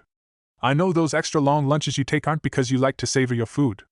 Shizen went red at Tsunade's words. Don't be embarrassed, Shizen-chan. Genma is a fine young man. Even Minato thought so, Koharu relayed and watched as the young woman nodded in acknowledgement. Yeah, Shizen. Hurry up and pop out some kids I can spoil. I'll make them poker aces by the time they can walk. Tsunade spoke cheerily. She was genuinely happy for her student and friend, knowing the constant travel had cost Shizen a lot. Tsunade wanted her student to take advantage of this stability as much as she could. You couldn't even make yourself one, Tsunade-chan. Orochimaru responded. The Senju gained a tick mark. That's because I have bad luck, not due to a lack of skill. Excuses, Tsunade-chan. I'm never too far from a deck of cards, Orochi. If you want, we can start up a game, though if I beat you I'm sure as shit not taking you out for ice cream. Tsunade finished with a devilish grin. I'd never get any if it depended on your winning a bet anyway. Orochimaru returned. Tsunade pulled out her cards as she spoke. Yeah, Naruto. Do a cool lava jutsu! Kiba exclaimed. He realized his error when Sakura facepalmed. Sasuke Tisuke and Kakashi-sensei sent him the I'm totally going to kill you but I'm pretending to be super chill vibe. Was that still a secret? He asked bashfully, and even Akamaru walked away from his partner. Shikamaru grimaced. This night had been going so well. Choji and Naruto hit it off, as he suspected, and fell into an easy rapport. Team Kakashi arrived late, Kiba bringing a few kegs with him, but were genial. Even Team Guy had been pleasant, if a bit frosty, until Lee broke down and challenged Naruto to a youthful spar at a later date, which caused Guy-sensei to cry at the display. The plan was working. That was good. Better still was Temari was here and Shikamaru got to relax with her, confident no one would do anything to make a scene. But things couldn't hold. He should have expected it. No one just becomes a jounin as a teenager, that is a mix of ability and drive, the same mix that points to an innate sense of competitiveness. Sasuke had it, Neji had it, and while well hidden Naruto had it as well. The difference between them was that Naruto was competing with the Hokage, specifically the Nidaime, Sandaime and Yondaime. It wasn't arrogance. There just hadn't been a reason for Naruto to measure himself against his generation because the gap between them and who he wanted to surpass was immense. That's why when Sasuke showed off an impressive Katan Jutsu and Neji demonstrated the power of his vacuum palms, Naruto simply felt no need to follow suit. That simply wasn't going to do. Everyone in attendance, save Shino and he, wanted to see the ninjutsu prodigy do something. Not used to this level of attention, Naruto got awkward and just agreed to get everyone to stop. The Uzumaki's mistake had been in asking what they wanted to see. Because by asking, Kiba gave him an honest answer. Naruto's blue eyes stared intently into Kiba's own. His posture was relaxed, and Shika didn't know if that was a good or a bad sign. What calculus was being conducted in the Uzumaki's brain was unknowable. As the moment stretched on, Shikamaru found aid from an unlikely ally. The secret is out, so just do the fucking jutsu, or don't and fuck him up but take action, stump. Tayuya bellowed. Hey, now, there won't be any need for that. Jiraiya said as if he were concerned Naruto might take option A and use it toward option B. Naruto rolled his eyes. He knew he'd likely start showing off his real abilities soon, he just wanted to gauge the reaction of those in attendance. Relax, Godfather. No one is going to attack anyone over a slip of the tongue. We're all comrades here, Naruto said. He then turned away from his audience and walked over to the pond. Flashing through a series of hand seals, Naruto performed the internal manipulation, adding pressure and heat to a Doton base. Dividing up the chakra into a semi-solid orbs, and then launching a series of them from his mouth. The teams watched as condensed globs of lava tore upward, but that wouldn't be all. As they reached the peak of their ascent, they exploded into many smaller pieces and descended into the body of water like a storm of falling stars, causing steam to arise on contact. Lava-style meteor shower, Naruto said as he walked back toward his guests. Show off, observed Sasuke, and Naruto shrugged. That's how you got the lava ash? You bastard, I begged you to tell me. And Shika, you knew the entire time? Ino griped. I was sworn to secrecy. It was your secret, the Yamanaka exclaimed. Shikamaru laughed, his attempt to cover failing. It was too late. The troublesome blonde heard him, and he'd pay for it tomorrow. Well, Naruto, it appears you are becoming slightly impressive, Kakashi observed. I'm glad you said so since you owe me a spar, Naruto replied. Kakashi took a quick look over to Jiraiya, the Sannin shaking his head no, and it confirmed his suspicion. Seems little brother wanted some revenge, but that was not the privilege of the younger sibling. Naruto. I'm terribly busy, you see. Kiba needs some remedial training. I have to prepare for when I escort Hokage-sama to Suna. Missions, my reading. I lead a very full life. If I didn't know any better, Anai-sama. Naruto's words laced with false innocence. I'd say you were trying to avoid me. And after 3 years away. That simply won't suffice, Tebeo. Wait, why are you calling Kakashi-sensei your older brother? Kiba asked. Naruto was tempted to inform the Inuzuka he'd be unlikely to answer that question to a loose-lipped lightweight but withheld the information. Since talking to Shika about why he hadn't told them, Naruto started to reconsider his reasons. No, he didn't want to be under his dad's shadow, but he was damn proud of the man. The Yondaime had been his second favorite Hokage, and he'd wanted to surpass him along with Tobirama-sama. And the truth was, he either could do so or he couldn't. Trying to avoid the shadow didn't change that. Because Minato Namikaze was my father and his sensei.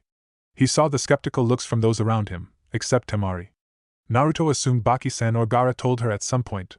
No matter how close they got, the Uzumaki couldn't see Shikamaru sharing that information with her without talking to him first. It's true, Jiraiya announced, as he hoped to prevent anyone from saying something stupid. Then how come no one knew? Sakura asked in mild disbelief. You'd have to ask the old man, Naruto replied. The old man, do you mean Sandaime-sama? Tenten questioned. Naruto nodded. You should speak about him with more respect, the weapons mistress scolded. As they were behind her, she didn't see Guy, Asuma and Jiraiya tense. Naruto, however, had seen them and rolled his eyes. He wouldn't deny he could have a bit of a temper and hated the old man, but he wasn't a maniac. I've always called him that. If he had a problem with it, he'd say something. Still, his reasons were his own. It seems fate truly shined upon you, Naruto-san, Neji said with just a hint of bitterness in his tone. Sure? Naruto returned, having no interest in that train of thought. But Neji had other plans. Do you deny it? Trained by two of the Sanins, gifted like your father. Have you not been fortunate? Some good, some bad, not really interested in taking a tally. If you need to believe some divine force has blessed me, then good on you. Not really my bag, though. The workings of fate are undeniable. Winners and losers chosen at birth. Yeah, I've heard this before. You were the winner and I the loser, right? Or are you now the loser? Seems imprecise for a worldview. Those who deny fate are punished. Let Hinata-sama be a testament to that, Neji argued, the anger at Naruto's dismissiveness reaching a boiling point. Guy, you better shut that kid up before I do it for you, Asuma spoke sternly. He wouldn't have his late student insulted in front of him, and Neji was old enough to be held accountable for his words. Maybe we should change topics, Neji. It isn't befitting to speak such ways about the fallen. I mean no insult, Guy-sensei. It is simply the truth. She actively rebelled against the Hyuga traditions, against her fate, and when the time came she was ill-equipped. Had she trained as a true Hyuga, she may have survived and lived long enough to lead our clan. Only Team Guy truly knew the complicated feelings Neji had about Hinata's death. In life, he hated her. She represented every source of unfairness and pain in his life. She rejected the Hyuga traditions in ways he never had been allowed to. The former seal on his forehead assured compliance. The resentment never truly went away, but he also never wanted her to die. His statements were not meant as an admonishment but a warning. She tried to be something other than what she should have been and forfeited her life in exchange. It made him anxious to learn Hanabi planned to do the same, especially as he had a significantly better relationship with her. Your words are illogical, Shino said. It is a tautological fairy tale. To what end I will not speculate, but I will say, you know nothing of Naruto if you think he was selected a winner at birth, and the very idea offends me. I did not know Hinata-san well, but she died supporting her team, and that deserves more than to be characterized as a failure of her abilities. Fuck yeah, you're being an asshole, Taiyuya rejoined. Hey, don't talk to him like that, Tenten exclaimed. Or what, you tree-hugging bitch? Or I'll dash. Tenten never finished her statement, as a foreboding wave washed over all. Shino and Shikamaru knew what that was. Not killing intent but akin. It made you want to sit down, shut and obey because the person who projected it meant business and would hurt you if you didn't. Beads of sweat appeared on several foreheads as a result, but the arguing stopped. Thank you, Shino. You too, Taiyuya. Naruto spoke calmly. A tone that didn't match the vibe he'd sent out. I won't argue your beliefs, Neji. I do feel fortunate the Yondaime was my father, even if he only got to be so for a few hours. If my parentage explains something to you or sets your world right, fine. Whatever gets you through the day. I appreciate you all coming. Thank you for cooking choji, it was a meal to remember. I sincerely hope we can do this again, but I think it best we call it a night, yeah? Naruto created several clones to clean up after his gathering, one to see everyone off while he shunshined to the roof. He needed a little alone time. Taiyuya and Shino retired to her room for the night, while Shikamaru and Temari trailed behind Choji and Ino. It was almost a successful night, Shika, Temari offered. Shikamaru awarded her with a smile. He figured she'd understand what he was doing. She'd likely had to do things to rehabilitate Gaara's image in Suna. I'd call it a success. Before his training trip, Naruto would have leapt over that table and beaten Neji within an inch of his life. That's assuming he hadn't done it to Kiba. I'm almost proud of him. Temari laughed, and Shikamaru wished he could elicit that response on command with how light it made him feel. I remember the first time I witnessed Gaara settle a dispute with just his words and no threats. The pride I felt was immeasurable, so I understand where you're coming from. Our troublesome redheads are growing up so fast. The pair moved about the village, the starlight of the village's outskirts giving way to the street lights of its urban core. Side by side they walked, talking around an issue neither wanted to address. Temari was to leave within a couple of weeks, returning to Suna. Shikamaru wouldn't be traveling with the Hokage's envoy. Kurenai-sensei's due date was just around that time. When she left, it may be quite some time before they saw each other again. And if something happened, if Konoha was pulled into a war with Kumo, it could be longer still, or never again. Shikamaru sometimes wondered if it had been better if he'd waited. The hidden villages were not in a period of stability. The current tensions could not continue without a triggering event occurring. Maybe he should have held off until those events transpired, had faith they'd both live through them. Of course, there was no guarantee she'd still be available or interested if he had. On some level, Shikamaru knew this was all pointless speculation. He wouldn't change things, but he simply couldn't turn his brain off as it churned through the possibilities. He could never know if he'd done the right thing or the smart thing. The Nara's thoughts were broken up when he felt himself being pushed. Years of honed reflexes allowed Shikamaru to right himself without any difficulty. He looked over to his companion in mock annoyance. You aren't going to figure out the world by the time we reach the embassy. Stop thinking so hard. I certainly won't now. What a drag. Shikamaru was rewarded with another bout of Temari's laughter. The next day found Tsunade at her private training grounds. As was her routine, Hiruzen was there as well. As the Sandaime had promised, he continued to train Tsunade even after she was named his replacement. Tsunade kept to the arrangement as she was seeing improvements in her long-neglected ninjutsu, non-medical, repertoire. It also allowed her to keep tabs on her sensei. She knew he likely still had some kind of plan to trap Orochi. Today, however, was different as the teacher and student had two visitors. Hurien Bu alerted her that Jiraiya and Naruto were requesting permission to join her for the session. She granted permission and the two appeared before her in an instant. Both Hiruzen and her awaited an explanation, after an exchange of pleasantries, an exchange that was stilted and forced. It dawned on her that this may have been the first time Sensei and Naruto had seen each other since the latter's return. What's going on? She asked, breaking up the bickering duo. She saw Naruto scratch the back of his head, something he did when he was feeling shy or embarrassed. She couldn't for the life of her figure out what would cause that reaction. Then she wondered if maybe it was advice he sought, maybe advice about a certain snake summoner.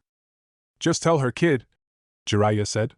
He could never get used to when his godson got like this. Strongest shinobi of the village but gets bashful over the weirdest things. So, Kakashi let it slip he's going to be one of your guards during the Chunin exams. Jiraiya and I figure neither of us would be your second since we hadn't been informed yet. Yes, that's true, Tsunade confirmed. Well, the Raikage is going to be there, Naruto continued. If anyone else had said that, the implication of the statement would have caused Tsunade to lose her temper and beat them senseless for it. As if she couldn't handle lie. Yes, he will. What's going on, Naruto? Well, I know you're super strong and all, but his lightning armor just presents a hard counter to your best abilities. Over my training trip I developed some workarounds to his cloak. Jiraiya knows them too, but since we won't be there I was wondering if you'd like to learn them as well? Hiruzen had to fight back a pang of regret seeing the interaction between Naruto and Tsunade. He recalled the bright-eyed, little boy he used to regale with stories of the Hokage. The second and the fourth were always his favorites. Naruto idolized them, most residents did, but it was always different with the Uzumaki. To be able to teach a Hokage something, it would mean a great deal to him, and explained his manner. I certainly don't mind, Naruto, but how do you know your methods will work? Tsunade posed a sensible question. Naruto took a look at Jiraiya and the Toad Sage nodded his head in support. Naruto took a deep breath before performing a sequence of hand signs. Immediately the area surrounding Naruto exploded. When the dust settled, the San and Godaime stood in shock as the Uzumaki was covered in red lightning chakra armor. The only way I could be to bail.